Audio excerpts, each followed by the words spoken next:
ਜਿਹੜੀ ਆਪਣੀ ਅਰਦਾਸ ਹੈ, ਜੇ ਸਿੱਖਾਂ ਨੇ ਬਹੁਤਾ ਕੁਝ ਨਹੀਂ ਤਾਂ ਸਿਰਫ ਆਪਣੀ ਅਰਦਾਸ ਨੂੰ ਹੀ ਚੰਗੀ ਤਰ੍ਹਾਂ ਸਮਝ ਕੇ ਮਨ 'ਚ ਵਸਾ ਲਿਆ ਹੁੰਦਾ ਔਰ ਉਹਦੇ ਮੁਤਾਬਕ ਆਪਣੀ ਜ਼ਿੰਦਗੀ ਨੂੰ ਢਾਲਣ ਦੀ ਕੋਸ਼ਿਸ਼ ਕੀਤੀ ਹੁੰਦੀ ਤਾਂ ਜਿਹੜਾ ਸਾਡਾ ਕਿਰਦਾਰ ਸਿਰਜਿਆ ਗਿਆ ਸੀ, ਸਾਨੂੰ ਉਹ ਸਮਝਣਾ ਬੜਾ ਆਸਾਨ ਹੋ ਜਾਣਾ ਸੀਗਾ।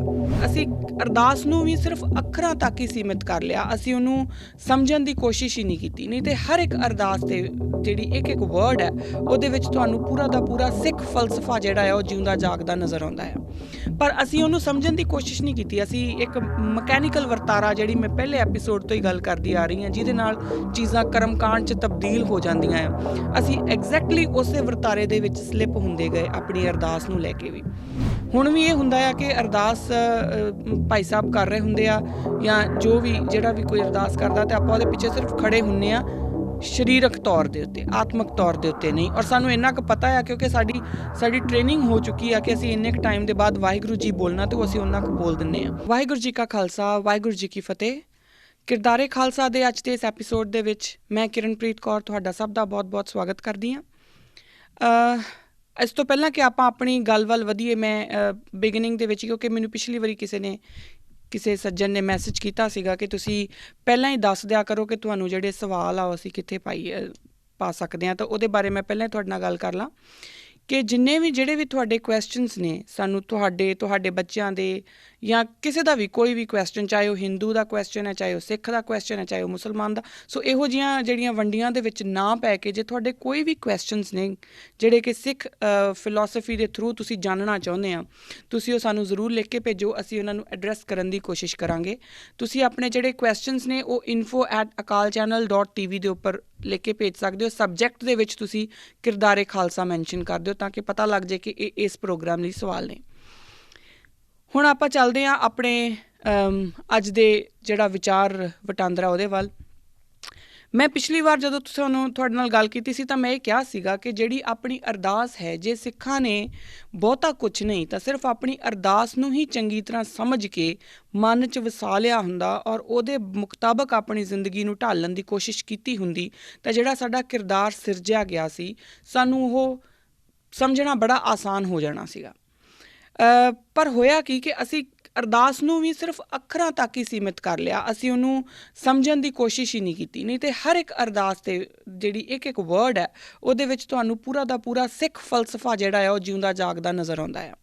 ਪਰ ਅਸੀਂ ਉਹਨੂੰ ਸਮਝਣ ਦੀ ਕੋਸ਼ਿਸ਼ ਨਹੀਂ ਕੀਤੀ। ਅਸੀਂ ਇੱਕ ਮਕੈਨੀਕਲ ਵਰਤਾਰਾ, ਜਿਹੜੀ ਮੈਂ ਪਹਿਲੇ ਐਪੀਸੋਡ ਤੋਂ ਹੀ ਗੱਲ ਕਰਦੀ ਆ ਰਹੀ ਹਾਂ, ਜਿਹਦੇ ਨਾਲ ਚੀਜ਼ਾਂ ਕਰਮਕਾਂਡ 'ਚ ਤਬਦੀਲ ਹੋ ਜਾਂਦੀਆਂ ਆ, ਅਸੀਂ ਐਗਜ਼ੈਕਟਲੀ ਉਸੇ ਵਰਤਾਰੇ ਦੇ ਵਿੱਚ ਸਲਿੱਪ ਹੁੰਦੇ ਗਏ ਆਪਣੀ ਅਰਦਾਸ ਨੂੰ ਲੈ ਕੇ ਵੀ। ਹੁਣ ਵੀ ਇਹ ਹੁੰਦਾ ਆ ਕਿ ਅਰਦਾਸ ਭਾਈ ਸਾਹਿਬ ਕਰ ਰਹੇ ਹੁੰਦੇ ਆ ਜਾਂ ਜੋ ਵੀ ਜਿਹੜਾ ਵੀ ਕੋਈ ਅਰਦਾਸ ਕਰਦਾ ਤਾਂ ਆਪਾਂ ਉਹਦੇ ਪਿੱਛੇ ਸਿਰਫ ਖੜੇ ਹੁੰਦੇ ਆ, ਸਰੀਰਕ ਤੌਰ ਦੇ ਉੱਤੇ, ਆਤਮਿਕ ਤੌਰ ਦੇ ਉੱਤੇ ਨਹੀਂ। ਔਰ ਸਾਨੂੰ ਇੰਨਾ ਕੁ ਪਤਾ ਆ ਕਿਉਂਕਿ ਸਾਡੀ ਟ੍ਰੇਨਿੰਗ ਹੋ ਚੁੱਕੀ ਆ ਕਿ ਅਸੀਂ ਇੰਨੇ ਕੁ ਟਾਈਮ ਦੇ ਬਾਅਦ ਵਾਹਿਗੁਰੂ ਜੀ ਬੋਲਣਾ ਤੇ ਅਸੀਂ ਉਹਨਾਂ ਕੁ ਬੋਲ ਦਿੰਦੇ ਆ। ਸਾਨੂੰ ਕਰਨਾ ਇਹ ਸੀ ਕਿ ਜਦੋਂ ਅਸੀਂ ਅਰਦਾਸ ਦਾ ਮਤਲਬ ਹੈ ਬੇਨਤੀ। ਜਦੋਂ ਅਸੀਂ ਆਪਣੇ ਗੁਰੂ ਅੱਗੇ ਬੇਨਤੀ ਕਰਨੀ ਹੈ ਨਾ, ਤੇ ਸਾਨੂੰ ਤਨ ਤੇ ਮਨ ਦੋਵਾਂ ਦੇ ਨਾਲ ਉੱਥੇ ਹੋਣਾ ਚਾਹੀਦਾ ਸੀਗਾ। ਅਸੀਂ ਉਹ ਨਹੀਂ ਹੁੰਦੇ। ਕੁਛ ਸਮੇਂ ਪਹਿਲਾਂ ਤੱਕ ਤਾਂ ਇਹ ਸੀਗਾ ਕਿ ਅਰਦਾਸ ਦੇ ਦੌਰਾਨ ਤੁਸੀਂ ਚੱਲਣਾ ਫਿਰਨਾ ਨਹੀਂ ਹੁੰਦਾ। ਮਤਲਬ ਇਹ ਨਹੀਂ ਕਿ ਅਰਦਾਸ ਚੱਲ ਰਹੀ ਹੈ ਤਾਂ ਤੁਸੀਂ ਆਪਣੀ ਮਰਜ਼ੀ ਨਾਲ ਘੁੰਮ ਫਿਰ ਰਹੇ ਹਾਂ।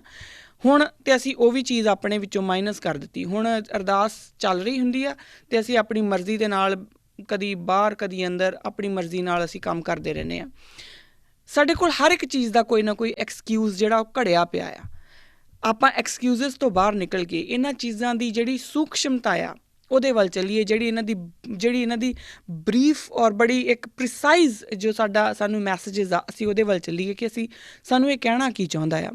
ਹੁਣ ਮੈਂ ਅਰਦਾਸ ਦੇ ਉੱਪਰ ਹੀ ਇੰਨਾ ਜ਼ਿਆਦਾ ਜਿਹੜਾ ਜ਼ੋਰ ਆ ਉਹ ਕਿਉਂ ਦੇ ਰਹੀ ਹਾਂ, ਕਿਉਂਕਿ ਅਰਦਾਸ ਦੇਖੋ, ਜਦੋਂ ਅਸੀਂ ਪਾਠ ਕਰਦੇ ਹਾਂ ਨਾ ਤੇ ਉਹਦੇ ਵਿੱਚ ਸਾਡੇ ਕੋਲ ਫਿਰ ਇੱਕ ਐਕਸਕਿਊਜ਼ ਆ ਜਾਂਦਾ ਕਿ ਅੱਖਰ ਹੈ ਥੋੜ੍ਹੇ ਜਿਹੇ ਜਿਹੜੇ ਆ ਨਾ ਸਾਨੂੰ ਮੁਸ਼ਕਿਲ ਲੱਗਦੇ ਆ, ਸਮਝ ਨਹੀਂ ਲੱਗਦੇ ਤੇ ਆਪਾਂ ਉਹਨੂੰ ਅੱਗੇ ਤੋਰ ਦਿੰਦੇ ਹਾਂ। ਅਰਦਾਸ ਬੜੀ ਸਰਲ ਪੰਜਾਬੀ ਭਾਸ਼ਾ ਦੇ ਵਿੱਚ ਲਿਖੀ ਹੋਈ ਆ।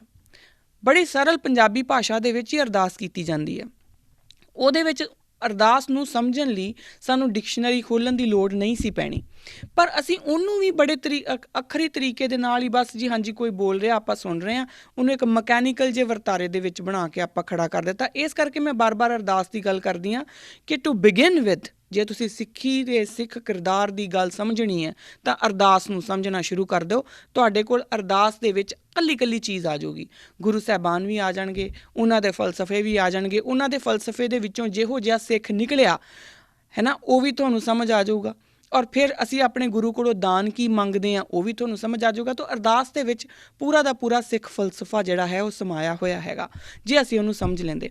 ਇਸ ਲਈ ਮੈਂ ਅਰਦਾਸ ਦੇ ਉੱਤੇ ਇੰਨਾ ਜ਼ਿਆਦਾ ਜ਼ੋਰ ਦਿੰਦੀ ਹਾਂ ਕਿ ਤੁਸੀਂ ਅਰਦਾਸ ਬਹੁਤਾ ਕੁਛ ਨਹੀਂ, ਸਿਰਫ ਅਰਦਾਸ ਨੂੰ ਹੀ ਸਮਝ ਕੇ ਅੰਦਰ ਵਸਾਉਣਾ ਸ਼ੁਰੂ ਕਰ ਦਿਓ। ਹੁਣ ਆਪਾਂ ਚੱਲੀਏ ਕਿ ਅਰਦਾਸ ਨੂੰ ਸਮਝਣ ਵਾਸਤੇ ਮੈਂ ਤੁਹਾਡੇ ਜਾਂ ਤੁਸੀਂ ਮੇਰੀ ਕਿੱਦਾਂ ਮਦਦ ਕਰ ਸਕਦੇ ਹਾਂ। ਦੇਖੋ, ਜਦੋਂ ਆਪਾਂ ਗੱਲ ਕਰਾਂਗੇ ਨਾ ਸਮਝਣ ਦੀ, ਤਾਂ 2 ਲੈਵਲਸ ਦੇ ਉੱਪਰ ਜਾ ਕੇ ਗੱਲ ਸਮਝਣੀ ਪਊਗੀ। ਪਹਿਲਾ ਸ਼ਬਦਾਰਥ ਲੈਵਲ ਦੇ ਉੱਤੇ, ਦੂਸਰਾ ਸੁਪਰ ਕੌਨਸ਼ੀਅਸ ਲੈਵਲ ਦੇ ਉੱਤੇ। ਹੁਣ ਜਿਹੜਾ ਤਾਂ ਹੈ ਸੁਪਰ ਕੌਨਸ਼ੀਅਸ ਲੈਵਲ, ਉਹ ਹੈ ਤੁਹਾਡਾ ਤੇ ਤੁਹਾਡੇ ਗੁਰੂ ਦਾ ਆਪਸੀ ਰਿਸ਼ਤਾ। ਤੁਸੀਂ ਆਪਣੇ ਗੁਰੂ ਨੂੰ ਕਿੰਨਾ ਜਾਣਦੇ ਆ, ਗੁਰੂ ਤੁਹਾਨੂੰ ਕਿੰਨਾ ਕੁ ਅਪਣਾ ਰਹੇ ਆ, ਜਾਂ ਤੁਸੀਂ ਉਹਨਾਂ ਦੇ ਅਪਣਾਏ ਜਾਣ ਵੱਲ ਕਿੰਨੇ ਕੁ ਪੈਰ ਪੁੱਟ ਚੁੱਕੇ ਹੋ, ਇਹ ਗੱਲ ਉੱਥੇ ਆ ਕੇ ਖੜੀ ਹੋਊਗੀ। ਕਿਉਂਕਿ ਇਹ ਇੱਕ ਤੁਹਾਡਾ ਜਿਹੜਾ ਸਪਿਰਿਚੁਅਲ ਰਿਸ਼ਤਾ ਆ, ਜਿਹੜੀ ਗੁਰਬਾਣੀ ਆਤਮਾ ਤੇ ਪਰਮਾਤਮਾ ਦੀ ਨਿਰੰਤਰਤਾ ਦੀ ਗੱਲ ਕਰਦੀ ਆ, ਸੁਪਰ ਕੌਨਸ਼ੀਅਸ ਲੈਵਲ ਦੇ ਉੱਪਰ ਤੁਸੀਂ ਉਦੋਂ ਸਮਝੋਗੇ। ਸੋ ਉਹਦੇ ਵਿੱਚ ਨਾ ਤੁਸੀਂ ਮੇਰੀ ਕੋਈ ਮਦਦ ਕਰ ਸਕਦੇ ਹੋ, ਨਾ ਮੈਂ ਤੁਹਾਡੀ ਕੋਈ ਮਦਦ ਕਰ ਸਕਦੀ ਹਾਂ, ਕਿਉਂਕਿ ਉਹ ਸਾਡੀ ਇੱਕ ਇੰਡੀਵਿਜੂਅਲ ਜਰਨੀ ਆ। ਉਹ ਮੇਰੇ ਗੁਰੂ ਦੇ ਉੱਤੇ ਭਰੋਸਾ ਕਿੱਦਾਂ ਦਾ ਆ, ਤੁਹਾਡਾ ਗੁਰੂ ਤਾਂ ਸਾਡਾ ਸਾਰਾ ਸਾਂਝਾ ਹੀ ਆ, ਪਰ ਸਾਡੇ ਆਪਣੇ ਭਰੋਸੇ ਦੇ ਨਾਲ ਸਾਡਾ ਉਹਦੇ ਨਾਲ ਰਿਸ਼ਤਾ ਵੱਖਰਾ ਆ। ਮੇਰੇ ਗੁਰੂ 'ਤੇ ਭਰੋਸਾ ਕਿੱਦਾਂ ਦਾ ਆ, ਤੁਹਾਡਾ ਗੁਰੂ 'ਤੇ ਭਰੋਸਾ ਕਿੱਦਾਂ ਦਾ ਆ, ਇਹਦੇ ਨਾਲ ਪਤਾ ਲੱਗੂਗਾ ਇਹ ਤੁਹਾਡੀ ਜਿਹੜੀ ਆਪਣੀ ਇੰਡੀਵਿਜੂਅਲ ਜਰਨੀ ਹੈ ਉਹਦੀ ਕਹਾਣੀ ਆ। ਸੋ ਸੁਪਰ ਕੌਨਸ਼ੀਅਸ ਲੈਵਲ ਨੂੰ ਤਾਂ ਆਪਾਂ ਨਹੀਂ ਛੇੜਾਂਗੇ। ਸ਼ਬਦਾਰਥ ਲੈਵਲ ਦੇ ਉੱਤੇ ਮੈਂ ਤੁਹਾਡੀ ਤੇ ਤੁਸੀਂ ਮੇਰੀ ਮਦਦ ਕਰ ਸਕਦੇ ਹਾਂ ਸਮਝਣ ਵਾਸਤੇ। ਹੁਣ ਜਦੋਂ ਆਪਾਂ ਸ਼ਬਦਾਰਥ ਲੈਵਲ 'ਤੇ ਜਾਈਏ ਤਾਂ ਜਿਹੜੀ ਪਹਿਲੀ ਲਾਈਨ ਹੈ ਅਰਦਾਸ ਦੀ, ਉਹ ਹੈ ਇੱਕ ਓਂਕਾਰ ਵਾਹਿਗੁਰੂ ਜੀ ਕੀ ਫਤਿਹ। ਹੁਣ ਜਿਹੜਾ ਇਹਦਾ ਪਹਿਲਾ ਹੀ ਅੱਖਰ ਹੈ ਨਾ, ਇੱਕ ਓਂਕਾਰ, ਆਪਾਂ ਉਹਦੇ ਵੱਲ ਚੱਲਦੇ ਹਾਂ। ਬਹੁਤਾ ਵਾਹਿਗੁਰੂ ਜੀ ਕੀ ਫਤਿਹ ਵੱਲ ਤਾਂ ਆਪਾਂ ਬਾਅਦ ਚਾਹਾਂਗੇ। ਸਭ ਤੋਂ ਪਹਿਲਾਂ ਆਪਾਂ ਇੱਕ ਓਂਕਾਰ ਨੂੰ ਹੀ ਸਮਝਣ ਦੀ ਗੱਲ ਕਰ ਲਈਏ। ਦੇਖੋ, ਅਰਦਾਸ ਸ਼ੁਰੂ ਦੇ ਵਿੱਚ ਵੀ ਇੱਕ ਓਂਕਾਰ ਪਹਿਲਾ ਅੱਖਰ ਹੈ। ਉਸ ਤੋਂ ਬਾਅਦ ਗੁਰੂ ਗ੍ਰੰਥ ਸਾਹਿਬ ਮਹਾਰਾਜ ਦੇ ਜਿਹੜਾ ਪਹਿਲਾ ਫੁਰਮਾਨ ਗੁਰੂ ਗ੍ਰੰਥ ਸਾਹਿਬ ਮਹਾਰਾਜ ਸਾਨੂੰ ਦਿੰਦੇ ਆ ਆਪਣੇ ਮੁੱਖ 'ਚੋਂ, ਉਹ ਵੀ ਇੱਕ ਓਂਕਾਰ ਹੀ ਹੈ। ਤਕਰੀਬਨ ਸਾਡੇ ਹਰ ਇੱਕ ਕੰਮ ਦੇ ਵਿੱਚ ਜਦੋਂ ਸ਼ੁਰੂਆਤ ਹੁੰਦੀ ਹੈ ਤਾਂ ਇੱਕ ਓਂਕਾਰ ਤੋਂ ਆਪਾਂ ਕਰਦੇ ਹਾਂ। ਹੁਣ ਸਵਾਲ ਆਪਾਂ ਆਪਣੇ ਆਪ ਨੂੰ ਇਹ ਕਰੀਏ ਕਿ ਇਹ ਜੋ ਇੱਕ ਓਂਕਾਰ ਹੈ, ਸਾਡੇ 'ਚੋਂ ਕਿੰਨੇ ਲੋਕ ਇੱਕ ਓਂਕਾਰ ਨੂੰ ਸਮਝਦੇ ਆ। ਜਿੰਨਾ ਵੀ ਹਰ ਇੱਕ ਕੰਮ ਦੇ ਵਿੱਚ, ਚਾਹੇ ਉਹ ਜਪਜੀ ਸਾਹਿਬ ਅਸੀਂ, ਕਿਉਂਕਿ ਜਿੰਨੀ ਵਾਰੀ ਵੀ ਅਸੀਂ ਪਾਠ ਕਰਦੇ ਹਾਂ, ਜਿੰਨੀ ਵਾਰੀ ਵੀ ਅਸੀਂ ਅਰਦਾਸ ਕਰਦੇ ਹਾਂ, ਇੱਕ ਓਂਕਾਰ ਦਾ ਜ਼ਿਕਰ ਬਾਰ-ਬਾਰ ਆਉਂਦਾ ਹੀ ਆਉਂਦਾ ਆ। ਔਰ ਅਸੀਂ ਇਹਨੂੰ ਬੋਲਦੇ ਵੀ ਹਾਂ। ਇੱਕ ਓਂਕਾਰ ਸ਼ਾਇਦ ਹਰ ਇੱਕ ਸਿੱਖ ਨੇ ਆਪਣੀ ਲਾਈਫ 'ਚ ਪਤਾ ਨਹੀਂ ਕਿੰਨੀ ਵਾਰੀ ਬੋਲਿਆ ਹੋਊਗਾ, ਪਰ ਕਿਆ ਅਸੀਂ ਉਸ ਇੱਕ ਓਂਕਾਰ ਨੂੰ ਸਮਝ ਪਾਏ ਹਾਂ? ਕਿਆ ਅਸੀਂ ਉਸ ਨੂੰ ਆਪਣੇ ਅੰਦਰ ਵਸਾ ਪਾਏ ਹਾਂ? ਅੰਦਰ ਤਾਂ ਵਸਦਾ ਜੇ ਸਮਝਦੇ। ਹੁਣ ਅਸੀਂ ਕਿਆ ਉਹਨੂੰ ਸਮਝ ਪਾਏ ਹਾਂ? ਇਹਦੇ ਵੱਲ ਚੱਲੀਏ। ਜਿਸ ਦਿਨ ਸਾਨੂੰ ਇੱਕ ਓਂਕਾਰ ਦਾ ਪ੍ਰੋਪਰ ਅਰਥ ਸਮਝ ਆ ਜਾਊਗਾ, ਕਿਉਂਕਿ ਇਹ ਇੱਕ ਐਡਾ ਵੱਡਾ ਵਿਸ਼ਾਲ ਫਲਸਫਾ ਆ, ਔਰ ਇਹ ਮੇਰਾ ਮੰਨਣਾ ਆ, ਬੜਾ ਗੂੜ ਮੰਨਣਾ ਆ ਕਿ ਗੁਰੂ ਨਾਨਕ ਦੀ ਸੁਰਤ ਦੇ ਵਿੱਚੋਂ ਨਿਕਲਿਆ ਕੋਈ ਵੀ ਅੱਖਰ ਕਦੀ ਵੀ ਇੰਝ ਹੀ ਨਹੀਂ ਹੋ ਸਕਦਾ ਕਿ ਉਹ ਬੜੀ ਛੋਟੀ ਜਿਹੀ ਗੱਲ ਨਹੀਂ ਹੋ ਸਕਦੀ।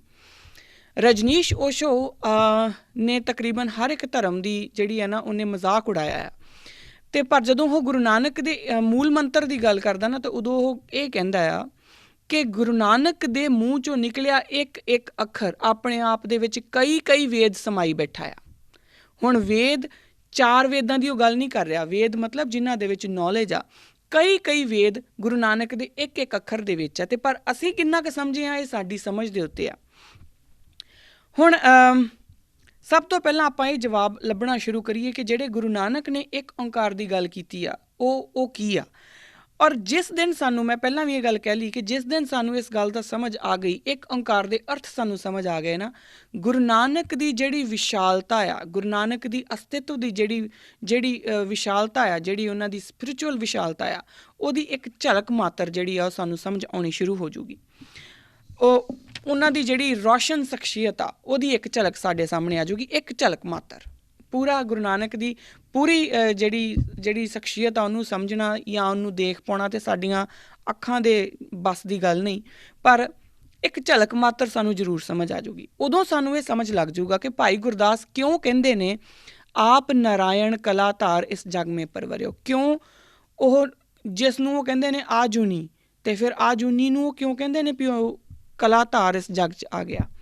ਉਹ ਜਦੋਂ ਸਿਰਫ ਇੱਕ ਓਂਕਾਰ ਨੂੰ ਸਮਝਣ ਮਾਤਰ ਦੀ ਦੇਰ ਆ ਅਤੇ ਸਾਨੂੰ ਇਹ ਸਮਝ ਲੱਗ ਜੂਗੀ ਕਿ ਗੁਰੂ ਨਾਨਕ ਆਮ ਇਨਸਾਨ ਨਹੀਂ ਆ। ਜਿਨ੍ਹਾਂ ਨੂੰ ਇਹ ਲੋਕ, ਮੈਂ ਵੀ ਇਹ ਕੰਮ ਕਰਦੀ ਰਹੀ ਹਾਂ ਕਿ ਨਾਨਕ ਆਇਆ, ਨਾਨਕ ਗਿਆ, ਮੈਂ ਵੀ ਇਹ ਕੰਮ ਕਰਦੀ ਰਹੀ ਹਾਂ। ਪਰ ਜਦੋਂ ਜਾਗੋ ਉਦੋਂ ਸਵੇਰਾ। ਤੁਸੀਂ ਗੁਰੂ ਨਾਨਕ ਪਾਤਸ਼ਾਹ ਦੀ, ਔਰ ਸ਼ਾਇਦ ਸਿੱਖਾਂ ਨੇ ਹੀ ਬਿਲਕੁਲ ਉਹਨਾਂ ਨੂੰ ਬੜੇ ਛੋਟੇ ਲੈਵਲ ਦੇ ਉੱਤੇ ਸਮਝਿਆ ਆ। ਅਸੀਂ ਇੱਕ ਆਮ ਇਨਸਾਨ ਦੇ ਨਾਲ ਇੱਕ ਤੁਲਨਾਤਮਕ, ਜੋ ਲੋਕਾਂ ਨੇ ਸਾਨੂੰ ਖਾਸ ਤੌਰ 'ਤੇ ਜੋ ਸਾਡੇ ਵਿਰੋਧੀ ਆ ਉਹਨਾਂ ਨੇ ਪਰੋਸ ਕੇ ਦਿੱਤਾ, ਗੁਰੂ ਨਾਨਕ ਨੂੰ ਇੱਕ ਆਮ ਇਨਸਾਨ ਦੇ ਲੈਵਲ ਦੇ ਉੱਤੇ ਲੈ ਕੇ ਆਉਣ ਦੀ ਗੱਲ ਕਰਦੇ ਆ। ਸਿਰਫ ਇੱਕ ਓਂਕਾਰ ਦੀ ਜਦੋਂ ਆਪਣੇ ਕੋਲ ਵਿਆਖਿਆ ਪੂਰੀ ਹੋ ਗਈ ਤਾਂ ਇੱਕ ਬੜਾ ਵੱਡਾ ਜਵਾਬ ਆ ਕਿ ਗੁਰੂ ਨਾਨਕ ਆਮ ਇਨਸਾਨ ਹੈ ਹੀ ਨਹੀਂ। ਉਦੋਂ ਸਾਨੂੰ ਸਮਝ ਆਊਗੀ। ਖੈਰ, ਆਪਾਂ ਚੱਲੀਏ ਕਿ ਆਪਾਂ ਇੱਕ ਓਂਕਾਰ ਨੂੰ ਸਮਝਦੇ ਕਿੱਦਾਂ ਆ। ਹੁਣ ਤੁਸੀਂ ਇਹ ਸਵਾਲ ਆਪਣੇ ਆਪ ਕੋਲੋਂ ਕਰਿਓ ਜੇ, ਜਿੰਨੇ ਵੀ ਤੁਸੀਂ ਮੈਨੂੰ ਸੁਣ ਰਹੇ ਹੋ, ਸਵਾਲ ਕਰਿਓ ਕਿ ਤੁਹਾਡੇ ਅਕੋਰਡਿੰਗ ਇੱਕ ਓਂਕਾਰ ਕੀ ਆ। ਤਾਂ ਬਹੁਤਿਆਂ ਦੇ ਕੋਲ ਜਵਾਬ ਇਹ ਆਊਗਾ, ਔਰ ਬਹੁਤੇ ਇੰਟੈਲੈਕਚੁਅਲਸ ਵੀ ਇਹੀ ਜਵਾਬ ਦਿੰਦੇ ਆ ਕਿ God is one. Guru Nanak ਸਿਰਫ ਇੱਕ ਓਂਕਾਰ ਇਸ ਲਈ ਨਹੀਂ ਲਿਖ ਰਹੇ ਕਿ ਗੋਡ ਇਜ਼ ਵਨ। ਮੈਨੂੰ ਹੈਰਾਨੀ ਹੁੰਦੀ ਆ ਕਿ ਅਸੀਂ ਜਿਹੜੇ ਸਾਡੇ ਇੰਟੈਲੈਕਚੁਅਲ, ਸਾਡੇ ਸਕਾਲਰ, ਸਾਡੇ ਪ੍ਰਚਾਰਕ ਬਹੁਤ ਘੱਟ ਨੇ ਜਿਨ੍ਹਾਂ ਨੇ ਇਹਦੀ ਅਸਲ ਵਿਸ਼ਾਲਤਾ ਵੱਲ ਧਿਆਨ ਦਿੱਤਾ। ਬਹੁਤਿਆਂ ਨੇ ਪਰਮਾਤਮਾ ਇੱਕ ਹੈ, ਏਕਾ ਜੀ ਇਸ ਕਰਕੇ ਲਾ ਲਿਆ ਕਿਉਂਕਿ ਪਰਮਾਤਮਾ ਇੱਕ ਹੈ, ਅਤੇ ਓਂਕਾਰ ਜਿਹੜਾ ਉਹ ਪਰਮਾਤਮਾ ਵਾਸਤੇ, ਇਸੇ ਚੀਜ਼ ਨੂੰ ਲੈ ਕੇ ਅੱਗੇ, ਇਸੇ ਫਲਸਫੇ ਨੂੰ ਲੈ ਕੇ ਉਹ ਅੱਗੇ ਚੱਲੀ ਜਾ ਰਹੇ ਆ। ਇੱਕ ਭਾਈ ਜਗਰਾਜ ਸਿੰਘ ਜਿਹੜੇ ਨੇ, ਉਹਨਾਂ ਦੀ ਮੈਂ ਬੇਸਿਕਸ ਆਫ ਸਿੱਖੀ ਦੀ ਇੱਕ ਵੀਡੀਓ ਦੇਖੀ ਸੀਗੀ, ਤਾਂ ਉਹ ਜ਼ਰੂਰ ਥੋੜ੍ਹਾ ਜਿਹਾ ਇਹਨੂੰ ਅੱਗੇ ਕਰਦੇ ਨੇ। ਜਦੋਂ ਬੱਚਿਆਂ ਨੂੰ ਪੁੱਛਦੇ ਆ ਕਿ ਇੱਕ ਓਂਕਾਰ ਦਾ ਮਤਲਬ ਕੀ, ਅਤੇ ਉਹ ਕਹਿੰਦੇ ਕਿ ਗੋਡ ਇਜ਼ ਵਨ, ਅਤੇ ਉਹ ਕਹਿੰਦੇ ਕਿ ਚਲੋ ਵਨ ਦੇ ਕਰਕੇ ਜਿਹੜਾ ਏਕਾ ਆ ਉਹਦੇ ਉੱਤੇ ਤਾਂ ਮੈਂ ਤੁਹਾਨੂੰ ਨੰਬਰ ਦੇ ਦਿੱਤੇ ਕਿ ਗੋਡ ਇਜ਼ ਵਨ। ਓਂਕਾਰ ਦਾ ਮਤਲਬ ਕੀ? ਹੁਣ ਇੱਥੇ ਵੀ ਮੇਰੀ ਤ੍ਰਿਪਤੀ ਨਹੀਂ ਹੁੰਦੀ, ਕਿਉਂਕਿ ਏਕੇ ਦਾ ਮਤਲਬ ਸਿਰਫ ਇਹ ਨਹੀਂ ਆ ਕਿ ਪਰਮਾਤਮਾ ਇੱਕ ਆ। ਉਹਦਾ ਮਤਲਬ ਬਹੁਤ ਵਿਸ਼ਾਲ ਆ। ਉਹ ਸ਼ਾਇਦ ਮੈਂ ਅਗਲੀ ਜਿਹੜੀ ਐਪੀਸੋਡ ਆ ਉਹਦੇ ਵਿੱਚ ਤੁਹਾਡੇ ਨਾਲ ਉਹਦੇ ਬਾਰੇ ਗੱਲ ਕਰੂੰਗੀ।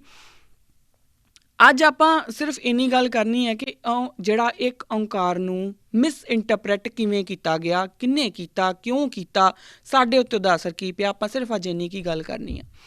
ਹੁਣ ਬਹੁਤੇ ਜਿਹੜੀ ਹੱਦ ਆ ਨਾ ਉਹ ਉਦੋਂ ਹੋ ਜਾਂਦੀ ਹੈ। ਚਲੋ ਇੱਕ ਓਂਕਾਰ ਨੂੰ ਗੋਡ ਇਜ਼ ਵਨ ਕਹਿ ਲਿਆ, ਅਤੇ ਚਲੋ ਫਿਰ ਵੀ ਮੈਂ ਮੰਨਦੀ ਹਾਂ ਕਿ ਕਿਸੇ ਨੂੰ ਪੂਰੀ ਤਰ੍ਹਾਂ ਨਾਲ ਸਮਝ ਨਹੀਂ ਆਈ, ਮੈਨੂੰ ਵੀ ਨਹੀਂ ਆਈ ਸੀ। ਅਤੇ ਪਰ ਜਦੋਂ ਹੱਦ ਉਦੋਂ ਹੋ ਜਾਂਦੀ ਹੈ ਜਦੋਂ ਬਹੁਤੇ ਲੋਕ ਇਹ ਕਹਿ ਦਿੰਦੇ ਆ ਕਿ ਜਿਹੜਾ ਇੱਕ ਓਂਕਾਰ ਆ ਨਾ ਉਹ ਬੇਸਿਕਲੀ ਓਮ ਹੀ ਹੈ। ਉਦੋਂ ਬੜੀ ਅਜੀਬ ਜੀ ਇੱਕ ਬੜੀ ਹਾਸੋਹੀਣੀ ਜੀ ਸਿਚੁਏਸ਼ਨ ਹੋ ਜਾਂਦੀ ਹੈ। ਇੱਕ ਬੜਾ ਵਧੀਆ ਪੇਪਰ ਹੈ ਮੇਰੇ ਕੋਲ, ਓਮ। ਇਹ ਪੇਪਰ ਅਮਿਤਾਭ ਵਿਕਰਮ ਦਿਵੇਦੀ ਦਾ ਲਿਖਿਆ ਹੋਇਆ ਪੇਪਰ ਹੈ। ਸਪਰਿੰਗਰ ਸਾਇੰਸਿਸ ਦੇ ਵਿੱਚ ਉਹ ਹਿੰਦੂਇਜ਼ਮ ਐਂਡ ਟਰਾਈਬਲ ਰਿਲੀਜਨਸ ਦੇ ਵਿੱਚ ਪਬਲਿਸ਼ ਹੋਇਆ ਸੀ। ਜੇ ਕਿਸੇ ਨੂੰ ਕਦੀ ਚਾਹੀਦਾ ਹੋਵੇ ਤਾਂ ਮੈਨੂੰ ਤੁਸੀਂ ਮੈਸੇਜ ਕਰਕੇ ਦੱਸ ਦਿਓ, ਮੈਂ ਇਹਨੂੰ ਤੁਹਾਨੂੰ ਦੇ ਦੂੰਗੀ। ਇਹਦੇ ਵਿੱਚ ਵੀ ਉਹ ਇਹੀ ਲਿਖਦੇ ਆ ਕਿ ਚਾਹੇ ਬੁੱਧਿਸਟ ਹੋਣ, ਚਾਹੇ ਉਹ ਜੈਨੀ ਹੋਣ, ਚਾਹੇ ਸਿੱਖ ਹੋਣ, ਸਾਰੇ ਜਿਹੜੇ ਆ ਉਹ ਓਮ ਨੂੰ ਰਿਸਾਈਟ ਕਰਦੇ ਆ। ਦੇ ਰੈਵਰ ਐਂਡ ਰਿਸਾਈਟ ਓਮ। ਹੁਣ ਜਿਹੜੀ ਰੈਵਰ ਦੀ ਗੱਲ ਹੈ ਨਾ, ਮਤਲਬ ਰਿਸਪੈਕਟ ਦੀ ਗੱਲ, ਉਹਦੇ ਬਾਰੇ ਮੈਂ ਗੱਲ ਨਹੀਂ ਕਰਦੀ ਕਿਉਂਕਿ ਡੈਫੀਨੇਟਲੀ ਬੀਇੰਗ ਅ ਸਿੱਖ ਅਸੀਂ ਹਰ ਕਿਸੇ ਦੀ ਇੱਜ਼ਤ ਕਰਦੇ ਹਾਂ। ਪਰ ਜਿਹੜਾ ਰਿਸਾਈਟ ਵਾਲੀ ਗੱਲ ਹੈ ਨਾ, ਉੱਥੇ ਗੜਬੜ ਹੋ ਜਾਂਦੀ ਆ, ਕਿਉਂਕਿ ਓਮ ਨੂੰ ਸਿੱਖ ਰਿਸਾਈਟ ਨਹੀਂ ਕਰਦੇ। Om is a very important sound, ਇਹ 'ਚ ਕੋਈ ਝੂਠ ਨਹੀਂ ਆ, ਪਰ ਸਿੱਖ ਓਮ ਨੂੰ ਰਿਸਾਈਟ ਨਹੀਂ ਕਰਦੇ। ਹੁਣ ਇਹ ਜਿਹੜਾ ਫਲਸਫਾ ਹੈ ਨਾ, ਜਿਹੜਾ ਦਿਵੇਦੀ ਸਾਹਿਬ ਲਿਖ ਰਹੇ ਆ, ਉਹ ਕਿਉਂ ਆਇਆ? ਕਿਉਂਕਿ ਇੱਕ ਓਂਕਾਰ ਤੇ ਓਮ ਨੂੰ ਮਿਲਾ ਦਿੱਤਾ ਗਿਆ ਇੱਕ ਸਾਜ਼ਿਸ਼ ਦੇ ਤਹਿਤ। ਉਹ ਮੈਂ ਅੱਗੇ ਤੁਹਾਡੇ ਨਾਲ ਗੱਲ ਕਰਦੀ ਹਾਂ ਕਿੱਦਾਂ। ਹੁਣ ਇੱਥੇ ਆਪਾਂ ਜਦੋਂ ਦੇਖਦੇ ਹਾਂ ਨਾ ਕਿ ਸਭ ਤੋਂ ਪਹਿਲਾਂ ਇਹ ਜਿਹੜੀ ਇੱਕ ਓਂਕਾਰ ਤੇ ਓਮ ਨੂੰ ਜਿਹੜਾ ਇਹ ਇੱਕ ਭੰਬਲ ਭੂਸਾ ਜਿਹਾ ਪਾਇਆ ਗਿਆ ਹੈ, ਜਿਹੜਾ ਕਨਫਿਊਜ਼ਨ ਕ੍ਰੀਏਟ ਕੀਤੀ ਗਈ ਹੈ ਕਿ ਇੱਕ ਓਂਕਾਰ ਬੇਸਿਕਲੀ ਓਮ ਹੀ ਹੈ, ਸਾਨੂੰ ਇਹ ਸਮਝਣਾ ਪਊਗਾ ਕਿ ਇਹ ਮਿਸ ਇੰਟਰਪ੍ਰੀਟੇਸ਼ਨ ਚੱਲੀ ਕਿੱਥੋਂ। ਤਾਂ ਮੇਰੇ ਕੋਲ ਜੋ ਜਵਾਬ ਆਉਂਦਾ ਉਹ ਇਹ ਆਉਂਦਾ ਹੈ ਕਿ 1877 ਦੇ ਵਿੱਚ 1877 ਦੇ ਵਿੱਚ ਅਰਨਸਟ ਟਰੰਪ ਪਹਿਲੀ ਟਰਾਂਸਲੇਸ਼ਨ ਕਰਦਾ ਆ ਗੁਰੂ ਗ੍ਰੰਥ ਸਾਹਿਬ ਦੀ ਇੰਗਲਿਸ਼ ਦੇ ਵਿੱਚ, ਅੱਧੀ ਅਧੂਰੀ ਜੀ ਟਰਾਂਸਲੇਸ਼ਨ ਕਰਦਾ ਹੈ। ਉਹ ਕਹਿੰਦਾ ਕਿ ਗੁਰੂ ਗ੍ਰੰਥ ਸਾਹਿਬ ਜਿਹੜੇ ਆ ਉਹ ਟਰਾਂਸਲੇਟ ਕਰਨ ਦੇ, ਮੇਰੇ ਮੂੰਹ 'ਚੋਂ ਇਹ ਵਰਡ ਵੀ ਨਹੀਂ ਨਿਕਲਦੇ, ਪਰ ਉਹ ਕਹਿੰਦਾ ਕਿ ਕਰਨ ਦੇ ਲਾਇਕ ਨਹੀਂ, ਕਿਉਂਕਿ ਇੱਕੋ ਤਰ੍ਹਾਂ ਦਾ ਜਿਹੜਾ ਆਈਡੀਆ ਉਹ ਬਾਰ-ਬਾਰ ਉਹਨਾਂ ਨੇ ਉਹਦੇ ਵਿੱਚ ਰਿਪੀਟ ਕੀਤਾ ਗਿਆ। ਹੁਣ ਉਹਨੂੰ ਭੋਲੇ ਨੂੰ ਜਾਂ ਭਲੇ ਮਾਨਸ ਨੂੰ ਇਹ ਕੌਣ ਦੱਸੇ ਕਿ ਉਹ ਇੱਕ ਆਈਡੀਆ ਨਹੀਂ, ਇੱਕ ਸੱਚ ਆ, ਹੈ ਨਾ, ਔਰ ਉਹ ਇੱਕ ਲਿਵਿੰਗ ਗੋਡ ਆ, ਇੱਕ ਲਿਵਿੰਗ ਗੁਰੂ ਆ ਸਾਡੇ ਲਈ।